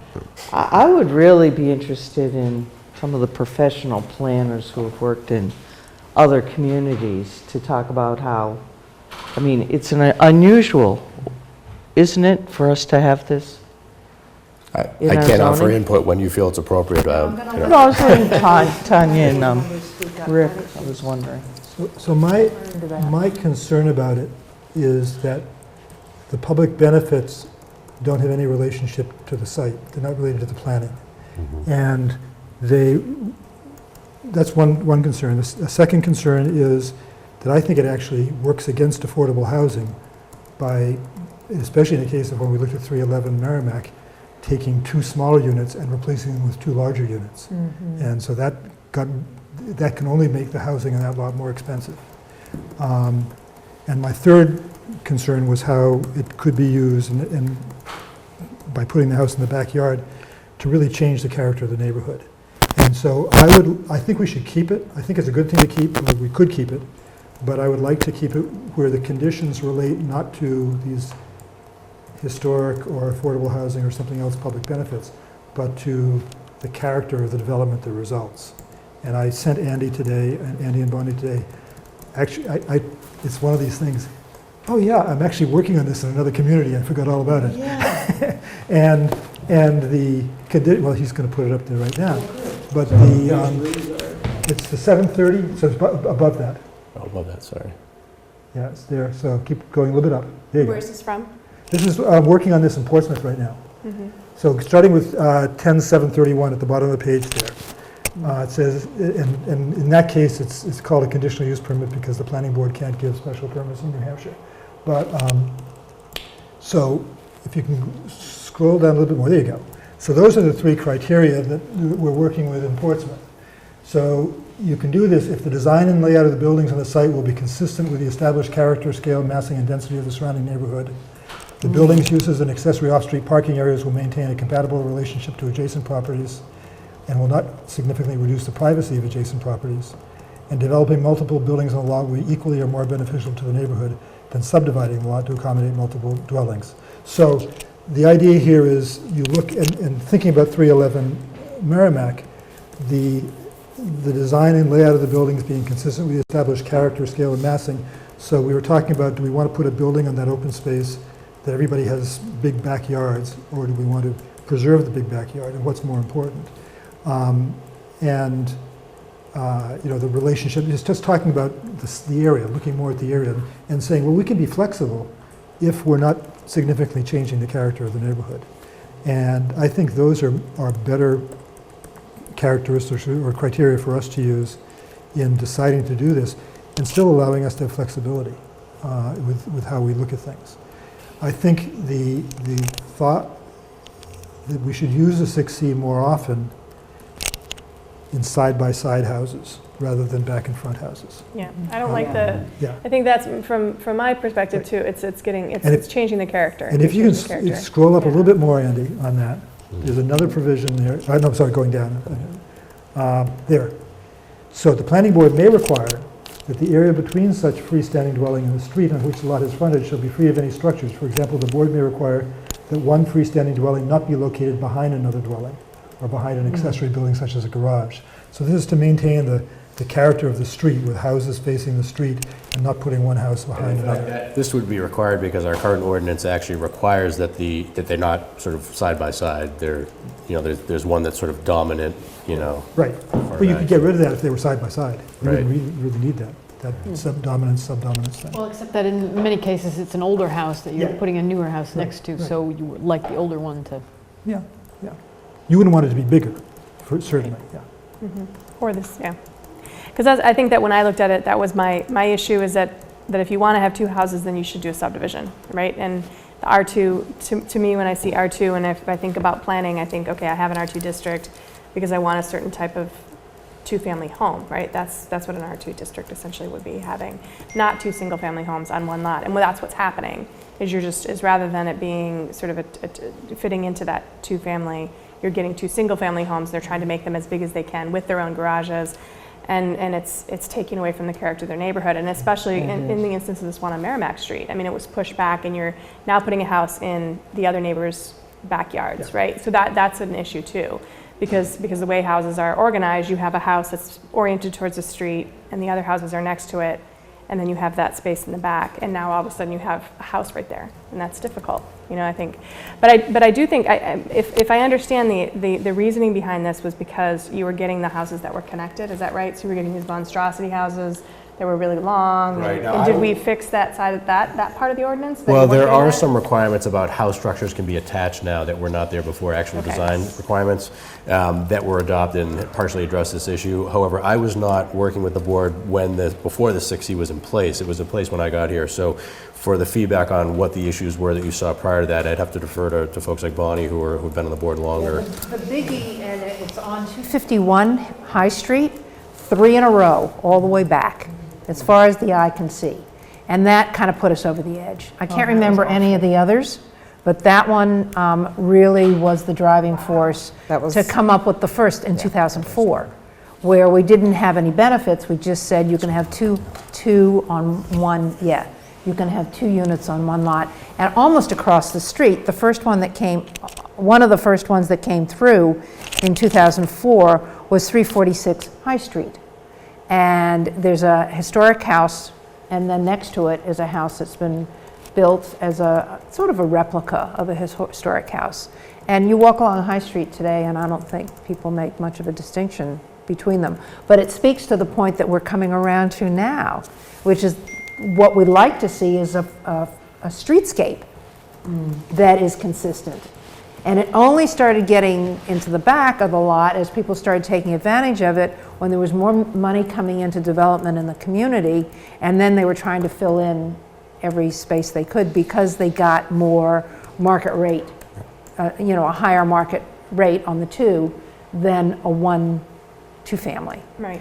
So just piggybacking on that, have we decided in Zoning Advisory Committee on the rewrite to make R2 two-family houses by right? Not by right. They're still not by right. They're still recommended to be by special permit, but that's to provide some sort of review process for how they fit in. So. Okay, because that would make it easier for people who want to just do two-family structure and one structure, which is the old way it was done. What we're really trying to avoid is that 251 High Street where there are multiples in one parcel all connected together. And the recent improvement, the amendment we made to a two-family where one wall. You have to share a common wall You have to of a share a certain common proportion. wall. It So- can't be a short, 1 foot section that connects. So. Or a stick. So Right. we've gotten rid of those. You can't have But any that was walkways. after multiple ones. So what we're trying to do now with this discussion and putting it in whatever we come up with as a recommendation to the rewrite committee is to get ahead. What's getting ahead of the game here? I mean, we're still behind. we're still Chasing that underwater, tail. right? Yeah, I think But we want it to be requirements would more helpful too, right? Yeah. Because if you had a certain lot coverage percentage on a two-family lot, that could help too. Yes. Because I think about like there's one on Collins Street that bothers me. You might. Long one? Yeah, Yeah. and it's another one that's a two-family, but it's so out of character of the neighborhood. It's actually those type of developments with what sort of spurred me to want to be on the planning board, because I said, I walked around, especially in the North End, there's a lot, and you could just see that in the mind of a developer, like, okay, there's this cute little garden, I can put another house there, and it's crazy because it really is changing the character. Well, the property at the corner of Woodland and Dexter Right. Street, which is connected by Exactly. a breezeway, and it's big. They got they had 2 units that they got by variance, and they got another variance with the 3rd unit, but they said it was the same building, so it was. And it's a house, it's a single-family house, yeah. Can I just bring up one point that I noticed in a few of these, and this one up on the screen is a good example, is the amount of impervious surface that's added when this occurs. And it really bothers me, especially if there's another curb cut. I mean, that's one thing. But this one, like, look how wide this whole driveway becomes, right? And so it just creates this very different streetscape to me, because then it becomes so much more driveway. Could I speak to that? Because I think there's something that ties all these together. The amendment or at least the portion of language that might be pulled from this that Rick had mentioned. I think one of the primary issues that you've seen with 6C and the 311 Merrimack Street certainly had some of those issues involved with it, was whether or not it fit in. And so all these issues, including the driveway component, the proportion that's open space or coverage and so forth, even without specifying or listing off certain things like that in here, just by having the broad language that Rick had suggested here, I think, just carrying the same language in these bullets here essentially provides you the latitude and just in the discretion of granting that special permit to say to someone, who's an applicant who's non-responsive to these compatibility issues, either we can give you a rejection or you can continue the hearing and try to resolve the issues that we've raised with you about compatibility, so about the length of the driveway or the number of curb cuts and things like that. That way the full scope of design issues would be within your jurisdiction, rather than only a question of is it a public benefit or not. Well, it does make it a little more specific, but as I listen to you and I look at the wording, I think, does the planning office want to have that discussion with the applicant? Or do you want to actually do what we do for a larger permit? Is it worthwhile to encourage people to come for a pre-application discussion? Because my concern is that they will come in and pull something like, you're blindsiding us. I didn't know that was impervious surface was one of your issues. Because every time we try to list things out, and that's what happened with the benefits, they tried to work around them, or they would come in and say, oh, but you're not sticking to your own regulation. So while we want to have that kind of language to give us the flexibility, I'm concerned that applicants will come in unprepared. So I'd like to build something in so that they can have an opportunity to translate that language to their proposal, and then we can have a more efficient discussion. I think that's a wonderful suggestion. We could add to this a requirement that prior to the submission of the full application, that they've come in to have a pre-application conference with the board, so that you will have the ability to at least vet, informally, any concerns you have both about public benefits that might be appropriate or not, or eligible or not, and two, any design issues that might be relevant, so that as they're meeting this new criteria and the existing criteria about public benefits, the applicant knows up front before they've wasted any of your time, and up front, Is that are you proposing that to be a requirement? Yeah, I mean, we already have that in the ordinance elsewhere. It's not for every permit process. But I think in the case here where this to the chair's point, I think to the extent that this is a discretionary permit that does require the board on a case by case to look at whether or not it's appropriate in that context, I do think it would make sense to require someone to come in for an informal. It only takes a few minutes of their time, a few minutes of your time, but it saves you a lot of time, I think, down the road, to the point you made. Well, I wonder about that, because I'm imagining what people are thinking. Let's hear if it's out there. Concerns with a pre-application on something like this. Rick? We've only had one in the last year. It doesn't seem like it's going to be a heavy lift. Yeah, right. Yeah, but look at how many, I mean, it comes and goes with the economy. But I also think it does come and go with the economy, but it's also we're going to use up all the lots. I think we're going to. So by definition, with all these. I think it should taper off. I don't think this is going to be a huge. But we can always reserve the right to encourage the staff to do the pre-application or something. Actually, that's what I was thinking was, if people were going to say, no, we don't want any more pre-applications, because it's, the same thing twice, first informally and then formally, and sometimes, we hear the same thing 2 or 3 times. But I was just wondering if there's some way that you could help us or help them? We would have no problem if you wanted us to take on that responsibility. Obviously, one of our responsibilities is to try to stay in tune with what your concerns are. So if you want us to be the entity that they're required to go to get initial feedback, we can be the conduit for that. At different times I've come to your meetings under other business and just asked for your feedback on a particular issue that has arisen. But so certainly we can fill that capacity if you're concerned about how many applications may fill your agendas. I think Rick's right, but at the end of the day, we're happy to fill that role if that works. I also think the number of applications will be fewer if we adopt that criteria about neighborhood character. Because a lot of what we've seen and a lot of what we struggle with and a lot of what the public sentiment is against is the house behind the house. It really is. So I think clarifying that would be helpful. I did have a question though. Would you recommend keeping public benefits or? Yeah. I give it no need for those. Interesting. Because I really think that in something like this, you should think of it like almost like a mini subdivision, and you're basically looking at whether what is being proposed is as good or better than what is allowed by right. And if it's better than what's allowed by right, why would you want to put another burden on the applicant?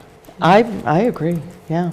You might consider maintaining something like, even if it's not for a public benefit purpose, that the board may require a preservation restriction on any structures that are historic in nature on the property or something. You might want to retain some of those elements. Maybe, they're not putting money towards affordable housing or creating a unit, but there might be other things you want to try to retain. Right, you could have an open space restriction or something like that. I think you might want to put something in like that gives the board the ability to enforce some types of restrictions that support the intent of that particular ordinance. But again, I'm not sure that the other parts are really necessary. So that would, I'd like to perhaps approach this a slightly different tangent, if I may. I think there seems to be that we're almost in violent agreement with respect to side-by-side is probably okay and back-to-back is likely not okay, hedging what I just said. But going back to the public benefit, the issue that I personally have, and I think I'm probably more financially driven than some of you, goes back to, I think, Ann, your comment. If we're going to allow this, even though it's with the character, we're providing a significant, I think, financial benefit to that applicant. And for them not to contribute something to affordable housing where we need it or something, I think we're missing out on it. So I'd like to retain that optionality for us to require, independent of historic preservation, for something for affordable housing. And as much as I would like to think if they made it to what they're going to do, they're just going to make it $2 million+ houses as compared to a more modest two-family house that we saw in Merrimack. So to me, I'd like to provide something for affordable housing, because as long as I've been on this board, we continue to talk about affordable housing. We got some 40R, but at the end of the day, there's not been a significant shift in affordable housing in this community. We'll continue to talk about it. We'll make ourselves feel good about it. But if you just look at the results, it's not cutting the mustard, in my opinion. And of course, we don't have large enough parcels to be looking at the inclusionary zoning that requires affordable unit after six or more. I mean, that at least was progress. That's on the books, but it's not going to get us much. Not at 10%. Don, are you suggesting that you would only want it to be an affordable housing benefit, or No. could there also be a preservation component too? Either or. And it's true, you have to meet those dimensional requirements, community requirements that Rick had just put on the board. And as aside, we use the word subdivision. I mean, candidly, folks, there's not one of these 6Cs that we've seen could really do a subdivision. There's not enough land to do it. So for all practical purposes, it's just the first two items that Rick put. The third one sounds good, but realistically, it's never going to happen here in Newburyport. So I do like the first two. I'm going to keep the third, of course, and then to me, it should be either or. Mm-hmm. I agree with that. And any kind of, here's the sticking point, numbers associated with that. I mean, I'd be glad to draft up something, and I'm sure every developer, as well as you folks at the planning board, would probably disagree with me, because I think they're making hundreds of thousands of dollars on it. So aside from subtracting the soft cost, to me, I always would think 50-50 is fair. So if something was at $200,000 and there was $50,000 soft cost, then $75,000 contribution. In the past, we've talked about numbers $5,000 or $10,000. So I don't think I'm a good person to draft something. No, I think the Affordable Housing Trust is with you. They understand Well, that we have is this planning board with that? And it could also be linked to the cost, and this is where it gets a little more complicated to figure out exactly what the contribution would be. It could be linked to a down payment on a owner-occupied, affordable housing purchase. Mm-hmm. And that's what we can get the number from them. So then it could be a choice. If you don't have a structure that you can put a preservation restriction on, then the affordable housing piece would kick in. Or it may be both, because the the historic preservation may be very de minimis. It may not be significant enough. And then I would go back to say that's always an issue. Again, the Historic Commission and the Preservation Committee will think that's the most important thing, and we need to balance that, and that's our job. So there may be something where, even though they're preserving something, I'm not convinced that in it by itself is sufficient enough for us to prove it. I agree, like the one we did on Merrimack Street, that wasn't in a historic district, that nobody would hold a restriction on it. And then it was approved, I didn't vote for it. And then they went behind and built that huge house. I don't know, it's a hard one.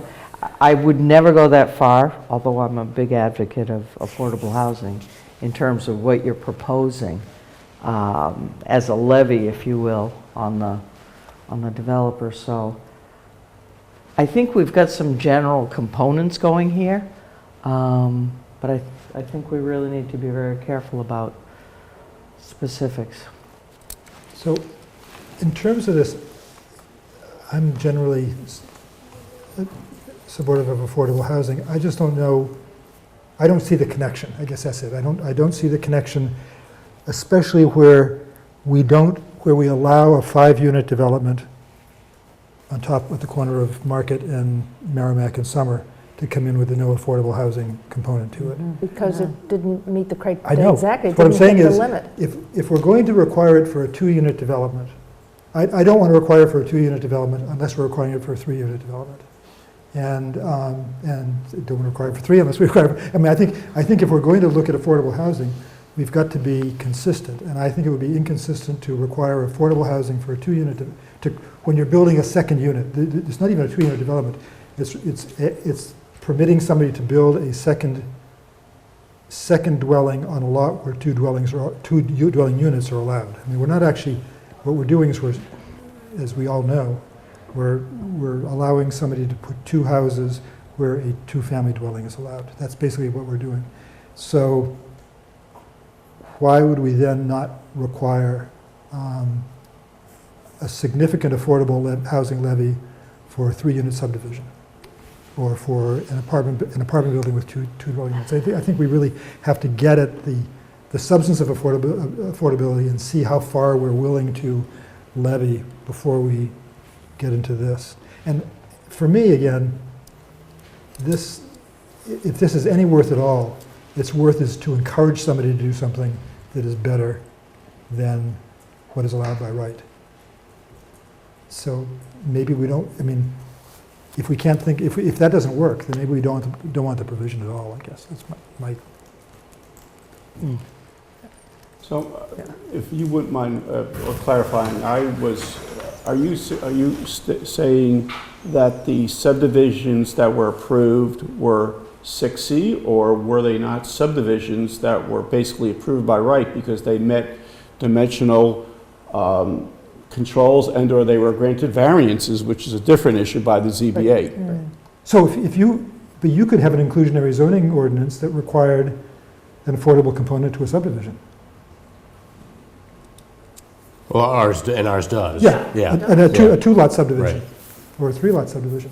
But we just don't go that far. We're not that, because we keep hearing that it's economically impossible to do that or something. And there's some critical mass that can support affordable housing.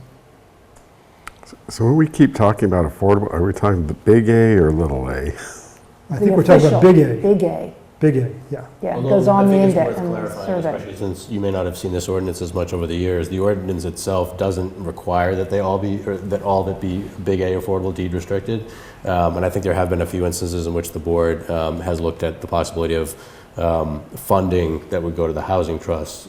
Of course, the debate that we always have with that is it costs us more to mobilize and use those funds to create units than it does to get the developer to put it in when they're already out there constructing. But to your question, the ordinance doesn't necessarily mandate, unless we change that, it doesn't mandate that they're deed restricted. I guess Doesn't mandate what? That the units be deed restricted. The ordinance does contemplate allowing monies to be put into the housing trust, for instance. But then that's where we get to the issue of the threshold and saying, can a 3-unit subdivision, can a 3-unit apartment dwelling or condo dwelling support an affordable housing contribution that would create an affordable housing unit? I mean, I've been universally told in my career that there's no way that threshold would work for developers, but to me that suggests that, especially to Don's point, the prices of housing in Newburyport, that certainly they could afford to put more as a public contribution into the trust if it's the affordable housing is the benefit than the $10,000 or $20,000 that we sometimes put on the table. Maybe they could put more into the trust if that's the case. And it could. The problem is that what you're going to get into is that, and from the development side, is you're going to then be charging more for your market units. And so then are you creating more of an issue? And that's what I would do. If I was doing it, I'm going to charge more than for my market rate units, and because I have to do an affordable unit to kind of to make that work. I think the market is what the market is, and they maximize the market rate. To some degree, but I'm just saying that you could do more. Okay, so let's look at this ordinance, though, and this question has come up before. Is this the right ordinance to be fixing the affordable housing problem? No. And that's where we need to really be careful, because when you look just the language that we were getting kind of warm fuzzy about earlier, and making sure that it fit into the neighborhood and not talking about benefits, everybody seemed to feel like that worked for what we're trying to do. And when we start getting into benefits, whether it's affordable, and affordable housing is a very good example, so let's just stick with that, then we're trying to solve a different problem that isn't related to what we're doing with 2 units on 1 parcel. You could simply remove that as one of the public benefits that applicants are eligible for, since there's so much debate over that particular category, it seems to me. But then it's affordable housing? Well, say, as a public benefit, as criteria for this particular special So permit. it would be just historic preservation or open space because it would be attached to the Right, site. I'm not necessarily suggesting that, but that's an option Well, you then we have. might is as well to- just go back to not having any benefits, quote unquote, other than the neighborhood, back to the language that Rick was proposing. Well, except that historic Affordable housing benefit, and open space, we have enough. yeah, I mean, those do relate to the site, and that would presume that one of the reasons the project is better than it was before was because you retain the historic character and you gain some open space. Oh, I see. Okay, yeah, that makes Yeah, sense. but if I may add, but to that point, and I think James brought it up, if you talk about somehow it's related to the site, even tangentially, here you've got a two-family house, and that they were two modest, say, modest family, and now all of a sudden you're going to reconfigure that to a one-story house and then put another one-story house. So you could probably put forth a case that says somehow affordability is part of the community, the neighborhood.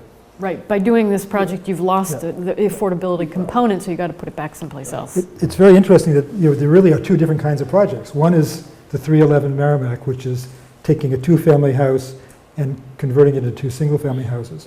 But a lot of these aren't that. A lot of these are taking a single-family house and adding another single-family house. So it's almost like we need to have two separate ordinances or something like that to address those two separate cases. Because one's a conversion.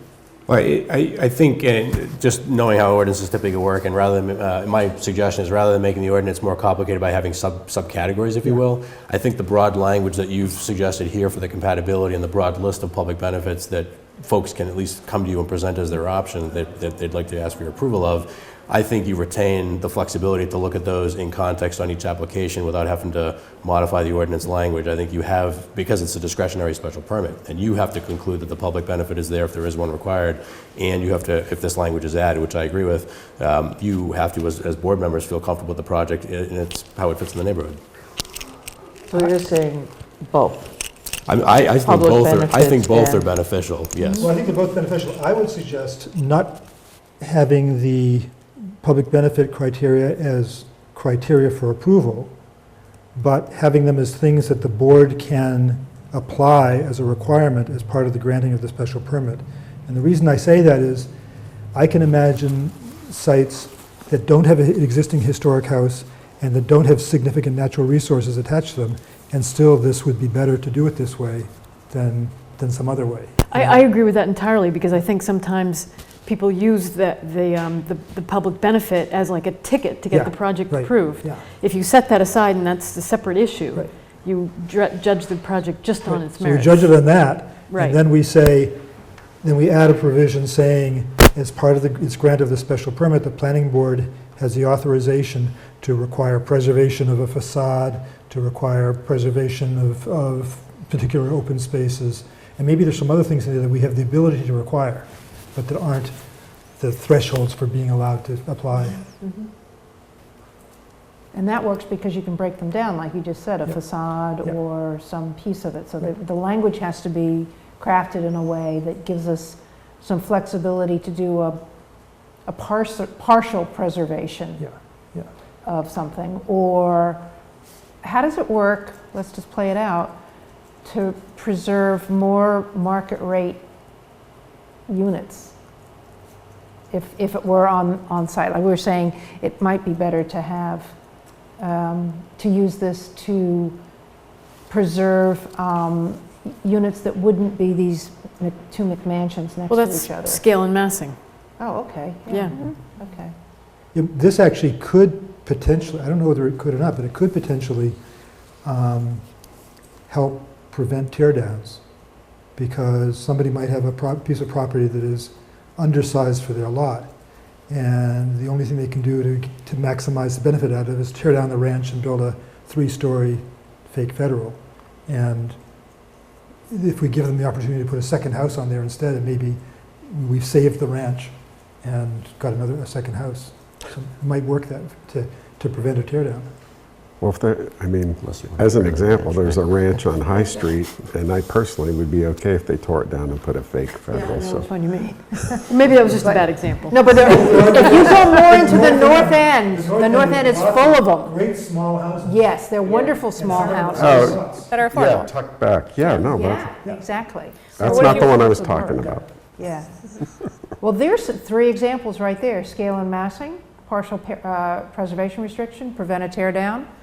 Those give us some things to play with when we look at these optional requirements, as opposed to the categories that we talked about that preserve character in the neighborhood. I think we've made some good progress. I'd like to close it there if we can, and take these notes and massage them with some help from the usual suspects.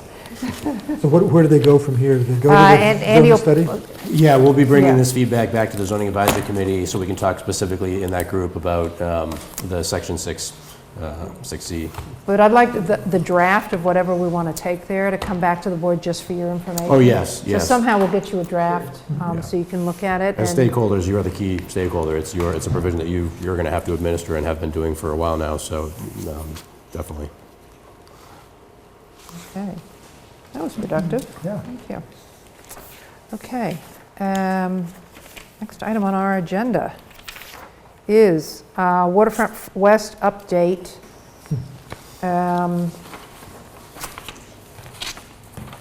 Let's see. We really haven't gone any further because City Council is still deciding how they want to work under the guidance of the new chair of the Planning and Development Committee. Correct. I do know that Councilor Connell had last expressed me interest in picking this up sometime this year, where we left off last year at some point.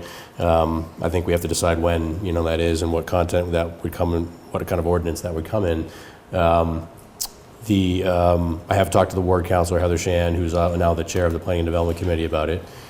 She may also, depending on where things go, may at some point be interested in sponsoring an ordinance, for the rezoning of this area that's in her ward.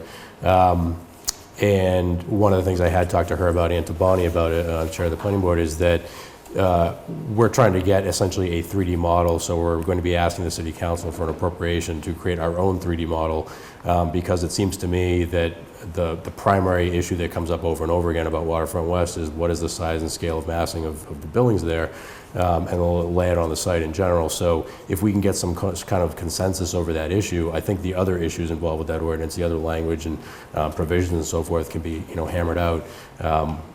We've talked about at length those issues. I won't go at length over them, but I think that we can get there if we can get to some agreement on the massing, and without a model that NED obviously hasn't been able to provide us, I think we should produce our own, and Heather's willing to sponsor that transfer request when that comes forward.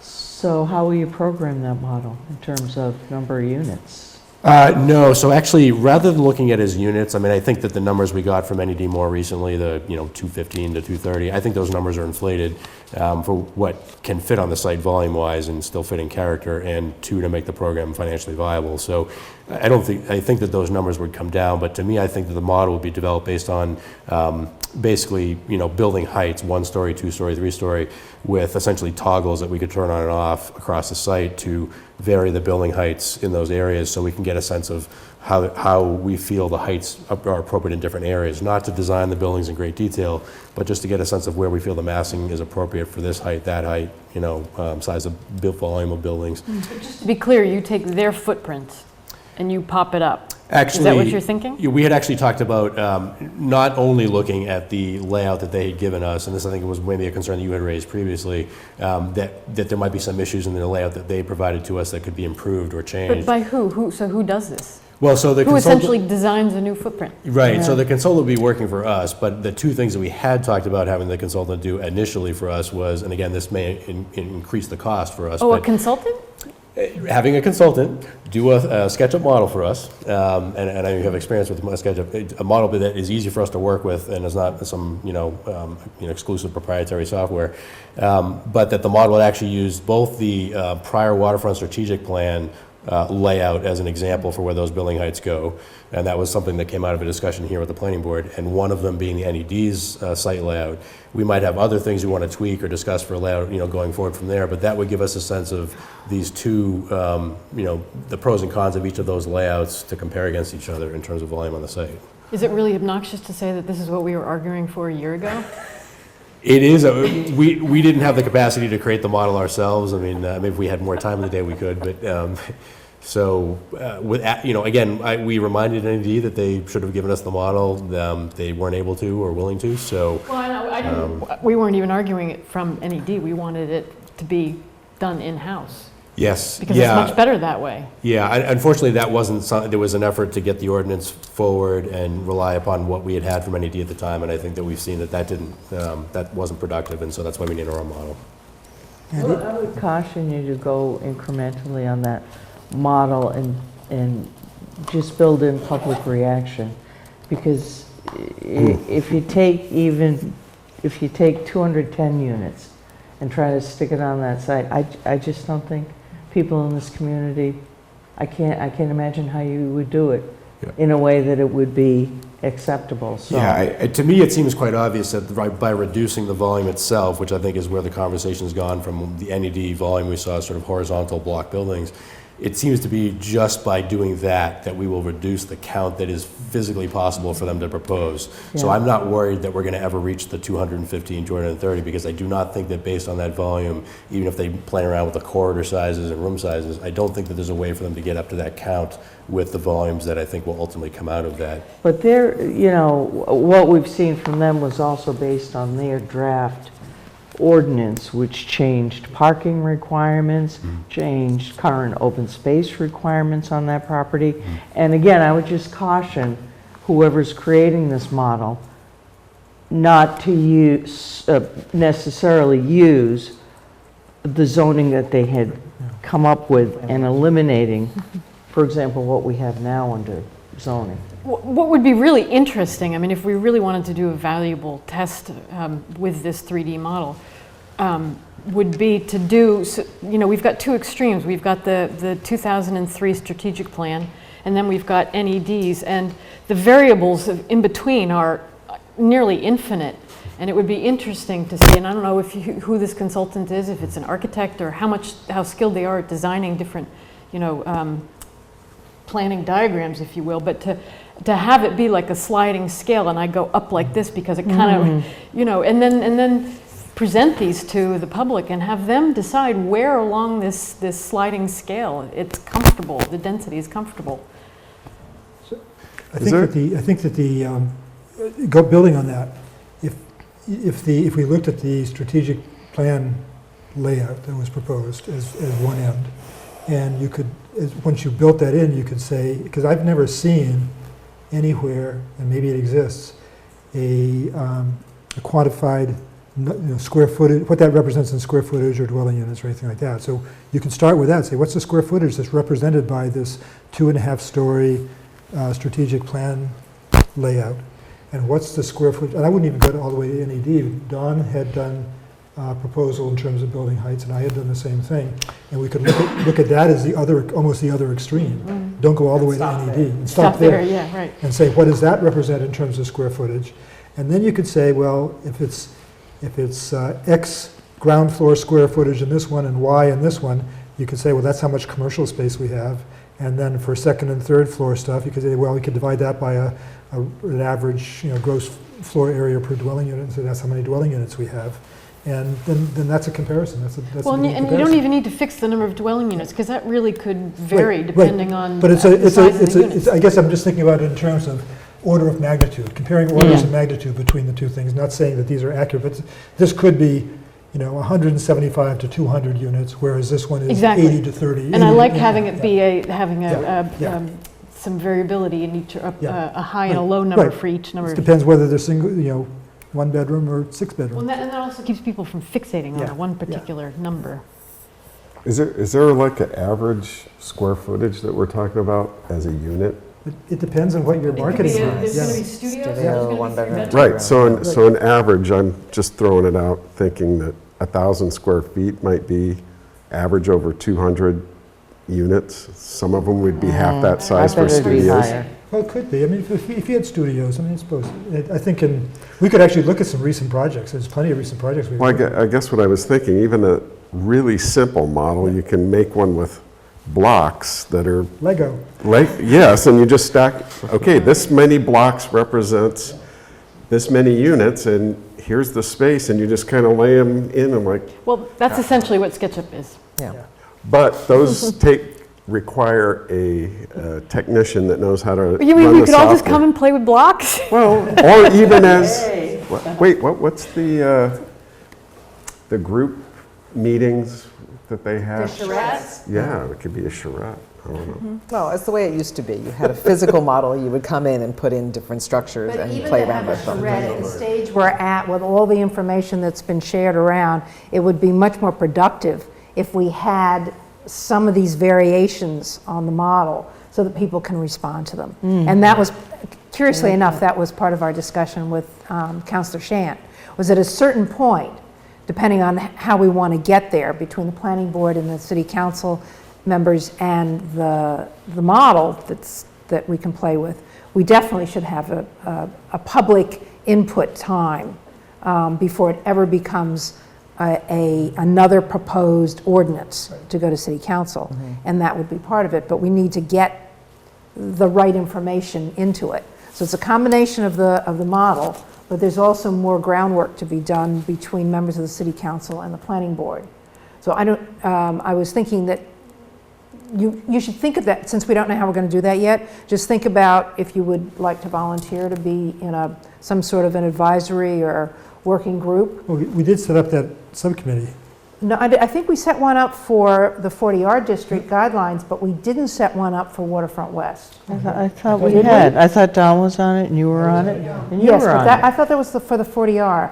I thought it was the 40R as well. Oh, Yeah. And that was the on correction I was 40R. going to make in the minutes later. oh. We have a 40R design guidelines review group, and that's the three of them, that was going to inform, depending on where we are in the process, the Waterfront West, just the design part of it. I See- really seeing that liked there's that crazy confusion- picture you came up with, you know? Seeing that there's confusion over that, perhaps we It could made just- so much sense. Yeah, sorry. Oh, that was great. Seeing that there's confusion over the membership, and obviously there's a new committee that needs to be created here, we could just perhaps agree on the membership of both the 40R and the Waterfront West tonight, again, just to confirm and make sure everybody's in agreement over who will be on both of those. Okay, it doesn't have to be the same people. So our minutes you're saying the minutes The were wrong? minutes are wrong. Because that's what I understood. No, I understood the that it minutes was were wrong for wrong. Waterfront West. I did No, too. it was, But in a different you set of thought you were minutes. signing, I thought it was 40R. yeah, so two of you thought you were 40R. signing up for 40R guidelines, and one of you thought you were signing up for Waterfront West That's funny. design guidelines. No, I talked about 40R too. I remember talking about that at the meeting. I thought it That was, was specifically for 40R, I know. That so from was the, it. We have not constituted a group Well, to work on but Waterfront the West. guidelines were going to be, for Waterfront West, were going to be based on the 40R, which is what we were talking about. And that's how it got. And is that Right. still conflated. going to be the case? I don't, some, like I don't not. think they Are you should doing be. timeout? Yeah, again, because Some. 40R is 25% affordable, and I think I it should agree. I have think they should be very different. different guidelines from, I totally agree with that, yeah. absolutely, So we will deal with absolutely. that committee and what your charter is afterward. Right now, for when it becomes appropriate, I'm not saying you'll actually kick in for this job, but looking to see who would be interested in working on some type of a working session that would be public, working either separate or with the city council. We just haven't decided how that's going to play out yet. Who would like to work on that? And it can be this is Waterfront West? Or? Waterfront West. We're still on that topic on the agenda. Yes, please. You'd like to be on it. And I would like to be on it. And Leah should be on it. I would like to, just because I'm so familiar with the model and the process. All right, I'll drop out if Beth wants to be on it. Well, you know.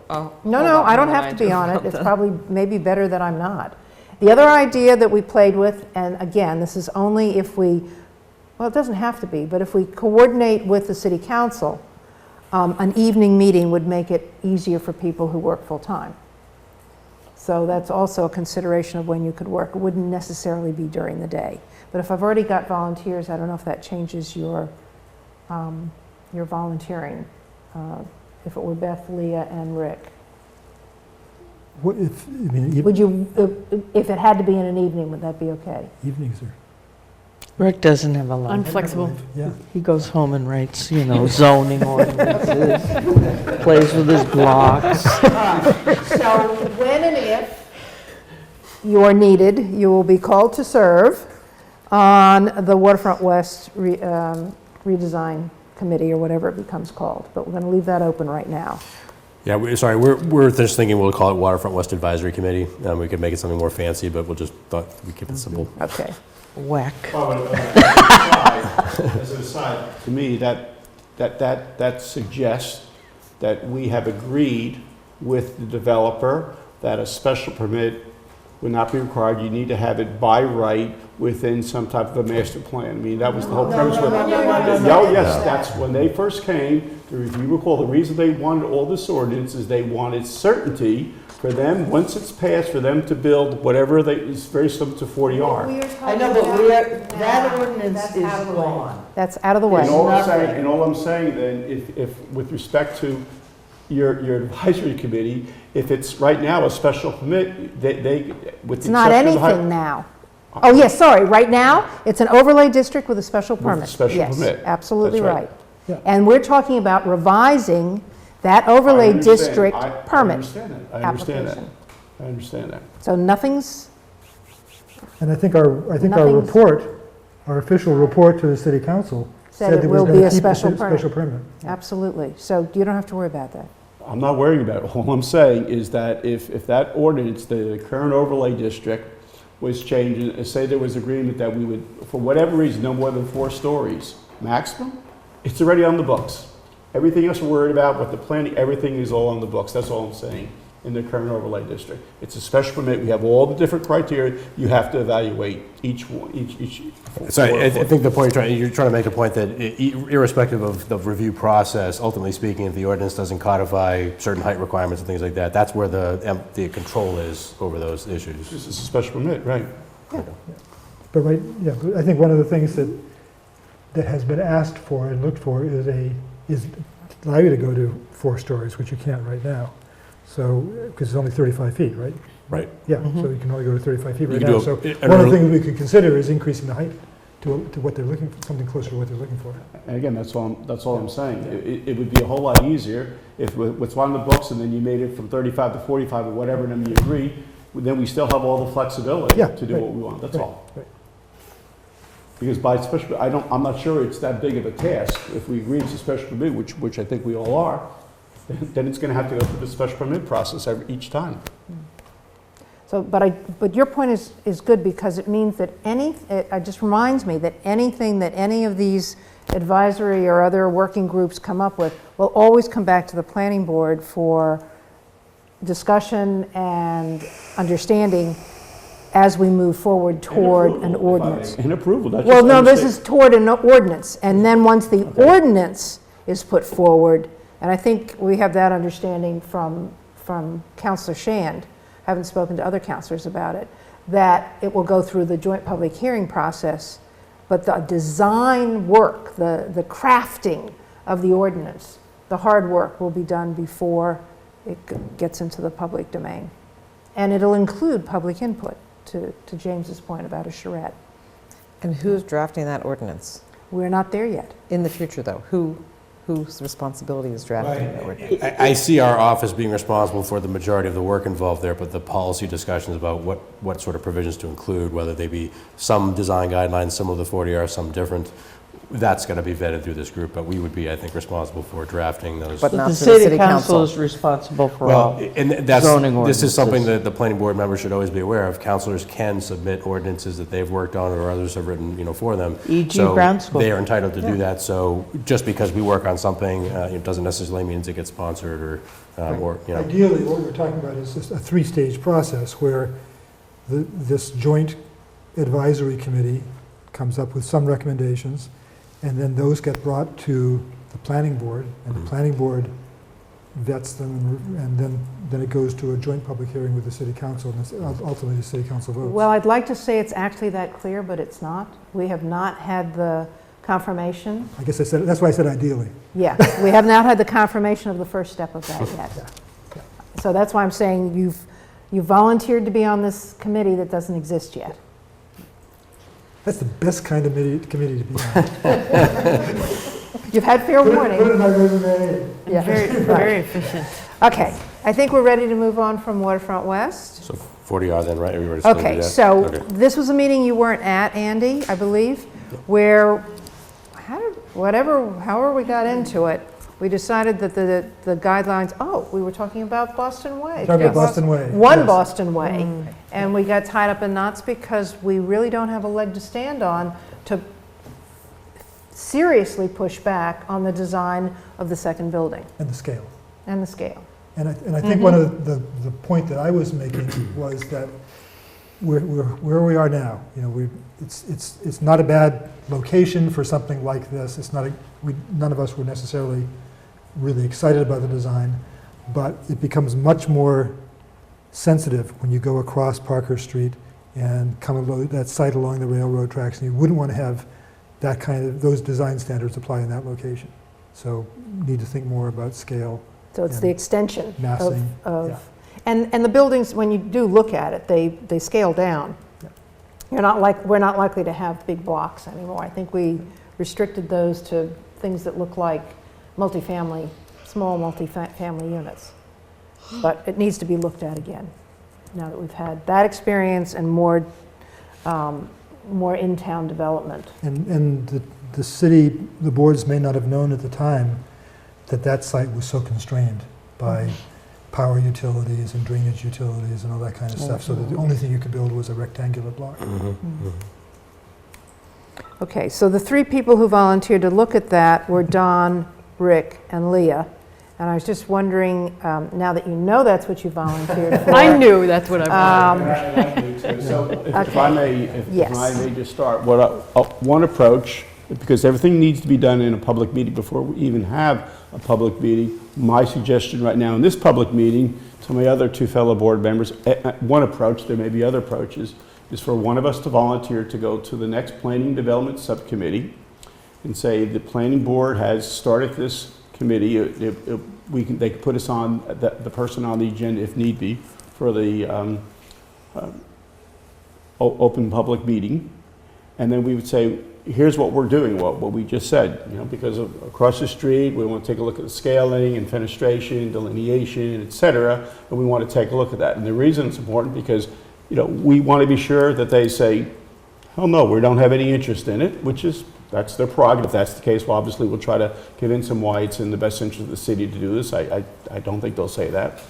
And again, just to be sure that they know it's on board, and just to get their feedback, because what I don't want to see happen is what we've had in the past. We start to do something, and perhaps they're on a different view of it, or they may say, look, don't worry about it, or you can provide some recommendations, but we're going to incorporate this, which maybe is the plan anyway, in the overall city, in the overall revision of the Newburyport zoning ordinance. And we may say, well, to your point, where we're concerned, because this may be another year, right across the street they can do it, so we'd like to put this up as a new zoning amendment. Again, we need a sponsor, et cetera. So make a long story short, that's one approach that we could take. Another is just to call a meeting and invite one of them. So, but in any event, I think the underlying theme is we should formally discuss, communicate with the Planning Development Subcommittee where we are, and just be sure they're on the same page. I think it's a really good approach to talk to them about all the things we're thinking about. This is one of them. We're thinking about that. We're thinking about Waterfront West. We're thinking about 6C. And it's good to have a communication. Get on their agenda for an update, especially as they're getting started with 2 new members. Right. Yeah. Right. Right. If it makes sense, I'll reach out to the chair and ask about both committees, having a rep at the next meeting of the Planning and Development Committee, just to make sure that both the Waterfront West Advisory Committee and the 40R committee can just make sure we're on the same wavelength as we proceed. Have they set up a meeting schedule yet? Heather said she hadn't. She hadn't yet, no. I checked today, there wasn't anything on the agenda. Yeah, no. Or on the calendar. So will that be added to that meeting? But add to that an update of everything we're talking about. So review of 6, in terms of amending ordinances. Yes, and agreed. 6C. All ordinances, any discussion. That's great. They may say, we'd like you to think about these things too. Yep. Right. Okay, thanks.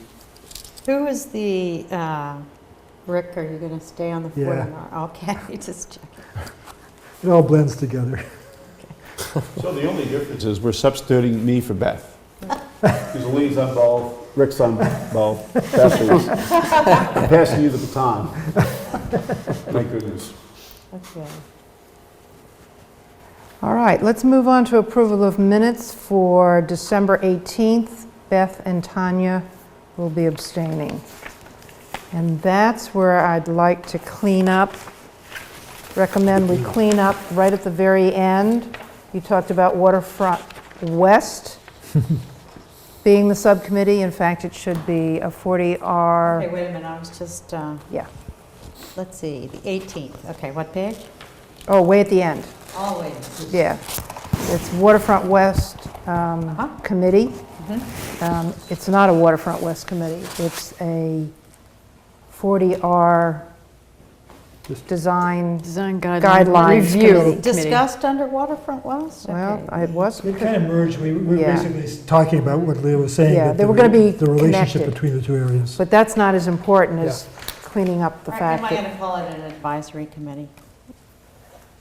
I don't care what you call it. Well, that's what it's referred to. Yeah, well, it's a working group. I don't particularly like advisory because it feels like we're advising somebody when we're actually working on a redesign. Working committee. Yeah. So also in that, then Heather, you delete the thing about Heather Shand, right? Because Where? that was about Waterfront West.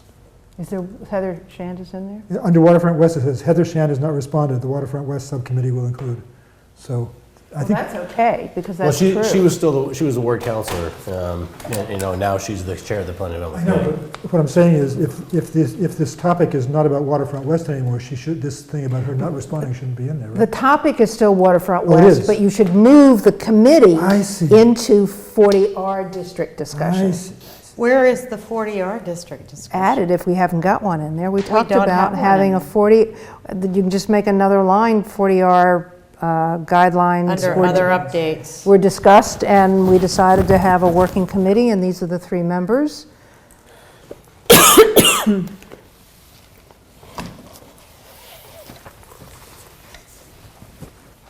Yeah, it needed to be added. That's what I had in my notes. Okay. Anything So, else on those minutes?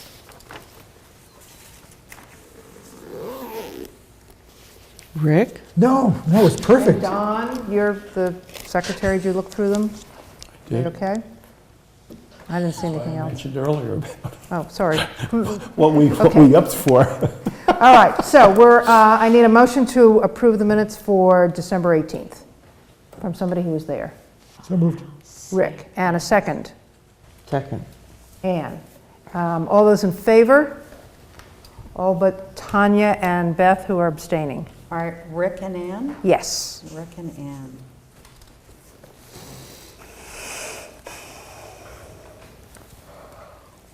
Beth and Tanya abstained. Yep. So these are now final. So approval of minutes for the special meeting we had on December 23rd.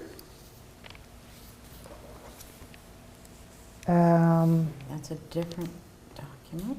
Yep, I've got one thing I think is, if it's there, I don't know why. You'll have to explain it to me. Oh dear, okay. I think it's something you forgot to edit out. Possibly. All right, what page?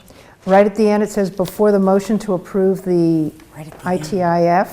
ITIF, the line starts, this was first. All right, period. when you say right at the end, page 2, Yeah, I didn't know where this it went went. first, yes. That's Well, the not supposed to be- sequence changed. And it's a note to yourself that should It's a come note out. to me. Yeah, take it out, and Okay, then you're it's good. gone. Should you almost put the first one first? Because it comes second. I remember seeing that. Right, that's Just why move it's that there, and I paragraph to the didn't first. follow Just my move own it up. directions. Yeah. Yeah, move it up. So that was a note to you that I'm reminding you to do, and then take the note out. Got it.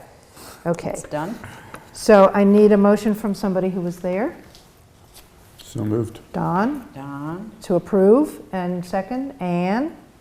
And all those in favor? There should be, 5 of us. Yes. Now, is So I'll give you the abstentions.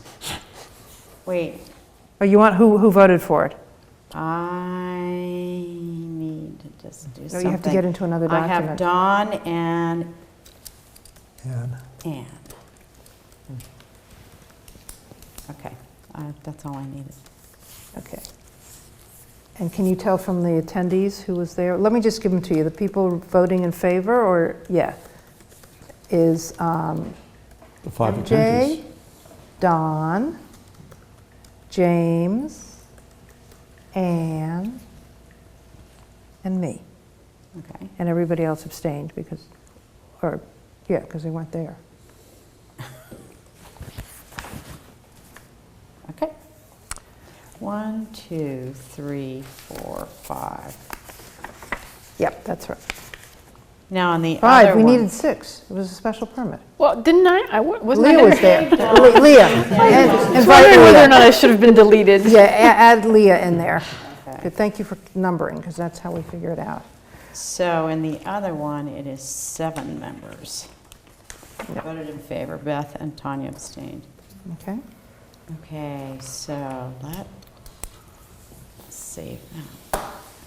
Okay, I have one other update. It's real easy, and I'll follow up with email message. It's just cleaning up a procedural issue, and that has to do with attendance and voting eligibility. As you all know, that if you don't attend a meeting, you are eligible to vote if you listen to a recording of one of those meetings. If you miss 2 meetings, you can't vote at all. say that again. The state regulation is that if you miss a meeting on a open application, you can vote on it when it comes up for a vote if you listen to a recording of the meeting you missed. If you miss a second meeting, you are ineligible to vote for it. And the planning office keeps a chart and watches that. Now, I think people have gotten in that, and Diane is wonderful about sending them out from what I know and telling you where to start, so you're just listening for those parts of the meeting that you need, and that's great. I think we've gotten in the habit of bringing your signed affidavit that you've done that to this meeting and just giving it to Andy. They need to know in the office before the meeting that you have actually made yourself eligible to vote, because that affects the numbers that I get for the night of the meeting. And do we have to actually hand you one, or can we just You can send it email electronically. Oh, no, you can just send it in to us, but we have to, because we need enough have to time to know make sure we ahead can of time. flag it for the Okay. chair. We actually have one, I think, for you to sign. But at any rate, this is, we just want to make sure we have it well enough in advance. So this will help to clarify who's eligible to vote. It kind of backs into the attendance issue, which is, and as you all know, she puts it out there, Caitlin does when she gives us the staff report, but you may be rushing through it. You need to let her know as soon as you possibly can if you're not going to attend. She wants to hear, I guess, she feels better if she hears from everybody that you are attending. But if you're not going to attend, you need to tell her too, because it may just be that you didn't get to email until Tuesday afternoon. So I've given them until Wednesday to give me the final count, both in terms of who's showing up, but who of the people showing up are actually eligible to vote. And I left it that late so that if you don't get to listen to it until Tuesday night, and they know first thing Wednesday morning that you have listened to it, then you go into the eligibility to vote. So I'm doing 2 things at the same time. And since you've all heard that, we now have an agreement to do it. This may be a silly question, but now can we watch rather than listen? Yes, as long as it's a recording of the meeting, it can't be a transcript essentially. So yes, previously it was the audio, now you can use the video. So now we can see the plans Yeah. as well. Yeah. Oh, that'd be Just so much watch better. TV. It'll turn up eventually. Over 2.5 hours, good. But the nice thing about the recording is that you can listen, and if it's not a new plan that's just been brought that night, and that's puts us back into the position of asking applicants to give us information in advance, especially written information, then you can just do it by recording. But you've got the backup now for the visual. Good. Okay, that takes care of that. Could I just building on it a little bit, Yeah. I wonder if, in a case like tonight where Nick brought new stuff to us, that he handed out, whether we can require that he provide it to you electronically so you can show it on the screen so that the camera can see it. So On- that in would a be help timely me fashion. because I'm not going to have a copy of it. Yeah, I think it's a wonderful thing. I think, quite frankly, and Nick, although he works on great projects, at numerous times because he's constantly working on these things, and Ben, I think, is also like this, when they're adding something to it last minute, they feel that they can submit it to us and sort of, well, we'll throw this in there last minute. The presentation we got today for this evening, that was sent to me this afternoon. The handout we got this evening, I have no objection to receiving that information, but clearly the board and the staff wouldn't necessarily be able to absorb the information in there or evaluate it in that short a time. Now this, I can give you my 2 cents on, but if it's a more involved plan, no. And I think the same board members should be respected the amount of time it takes board members to review the application and materials. So I think I can certainly convey that to Nick. I can remind him that that's something that the board usually applies to every applicant, but that does happen periodically. Well, tonight is kind of an exception because it was a pre-application, but to your point, nobody can see it because it's still on a piece of paper. It's also just a waste of paper. Right, exactly. Exactly. That could have been email that I could have thrown up on the screen. Yeah, and you can't, poor Rick can't even use it. How long does it take to get it posted online?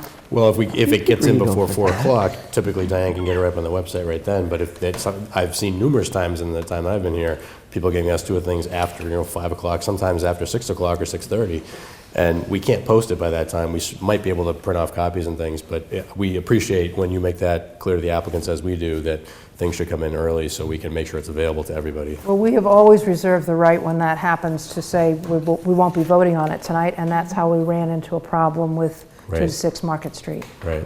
There's one other update I just realized before we have election of officers and before we adjourn. We've started meeting on short-term rentals because Councilor McCauley brought in a revision that he wanted to move forward, and we've agreed that it will move forward as a separate amendment and won't wait for the zoning rewrite process. So we've had one meeting on it. There'll be a second one by the end of January, and his hope is to submit it to City Council as a fully written ordinance from the planning office, I believe, and will be immediately sent to the Planning and Development Committee, and it must be posted for a joint public hearing within 60 days, correct? 60 days, 65 days. 65 days of when it actually goes to City Council. So we have a heads up on this one. All the right people are working in it. Councilor Tontar and I had worked on it before with Andy and the previous assistant planner. So we've got all our heads together, and this time we brought in Chair of the Affordable Housing Trust, Judy Timon, and Jennifer Blanchett, the zoning administrator. So we've got all the right heads in the room. We're mostly there, and so you'll see that coming in February. But it seems to be going through the process that works for us. Bonnie, why is it taking a separate track than the zoning ordinance? Is it just because you guys? The councils are anxious to sponsor something faster than we think the whole zoning ordinance will be available for the council. It's because this is a 200, 300 page document, and every time we change something, it takes a while. So they're anxious to get that one particular provision in February, and so. There is another thing, if you remember. Yeah. He did a survey of how many, just a random look online, and the numbers have gone up from like 100 over about a year ago. There were 100 or 100 and something, and now they're way above 200. So it's trying to get a handle on something that is just blossoming and maybe affecting neighborhoods. Again, it's an example of where we're trying to get out ahead of it, and that's what we said back in, I think the first time we discussed it was 2017, and we did it all through last November, a year ago in 2018, and then it died for a year. So it's long overdue, and this problem is bubbling.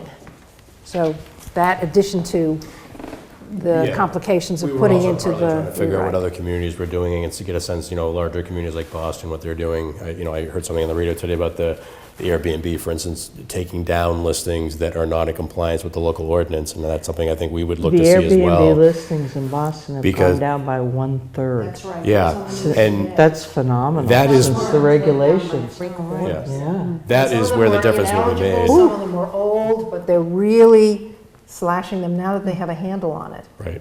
If you can't market on the websites, you really can't run the business. So to me, that's actually more effective, in my opinion. Making sure that the websites aren't able to advertise those is more important than whether or not they're coming in for a license, because that's what's actually makes it possible for them to rent those units, so. And you're talking about a non-zoning license as well as a zoning ordinance? I'm not recommending a special permit. I think that's overkill in my opinion. So what we're essentially recommending is that the use be allowed under certain categories and requirements in the zoning ordinance, but subject to obtaining a license from the licensing commission, and that'll avoid the issues of grandfathering and just allow the licensing commission, if there is an issue for a neighborhood for any reason, noise, traffic, parking, to just pull the license and say, you're not in business anymore on this, so, yeah. Okay, any other updates? Did you have any to add? I just wanted to mention, I'm picking up again with the zoning rewrite, two issues that have been kicking around for years. And one is, I think we need to focus a little bit more on our water supply protection, and I know Public Services is also doing that as well with their own work. So we're looking at updating that section of the Water Resource Protection District Ordinance, in addition to the usual things we do, like trying to acquire land and open space around our water supply. But Plum Island as well, that's another section we're looking at, is basically the Zoning Board of Appeals last night voted to deny a variance application for someone who wanted to build on an unbuilt lot. And I would question whether or not they had any actual, what we call investment-backed expectation of building on that lot. But the attorneys in the room, I'm sure, can appreciate that dry language. But bottom line is, I don't think we need to encourage, we shouldn't be encouraging further growth out on the island. And we've seen over the years, particularly with the ZBA having jurisdiction out there, that expansions, even new projects being allowed. And what we need to really do is to stop that. Again, from a sustainability responsibility point of view, we understand owners out there may want to do more with their properties, but I think we've certainly well past the tipping point of what's reasonable out there on the island, and for the environment, for our own infrastructure.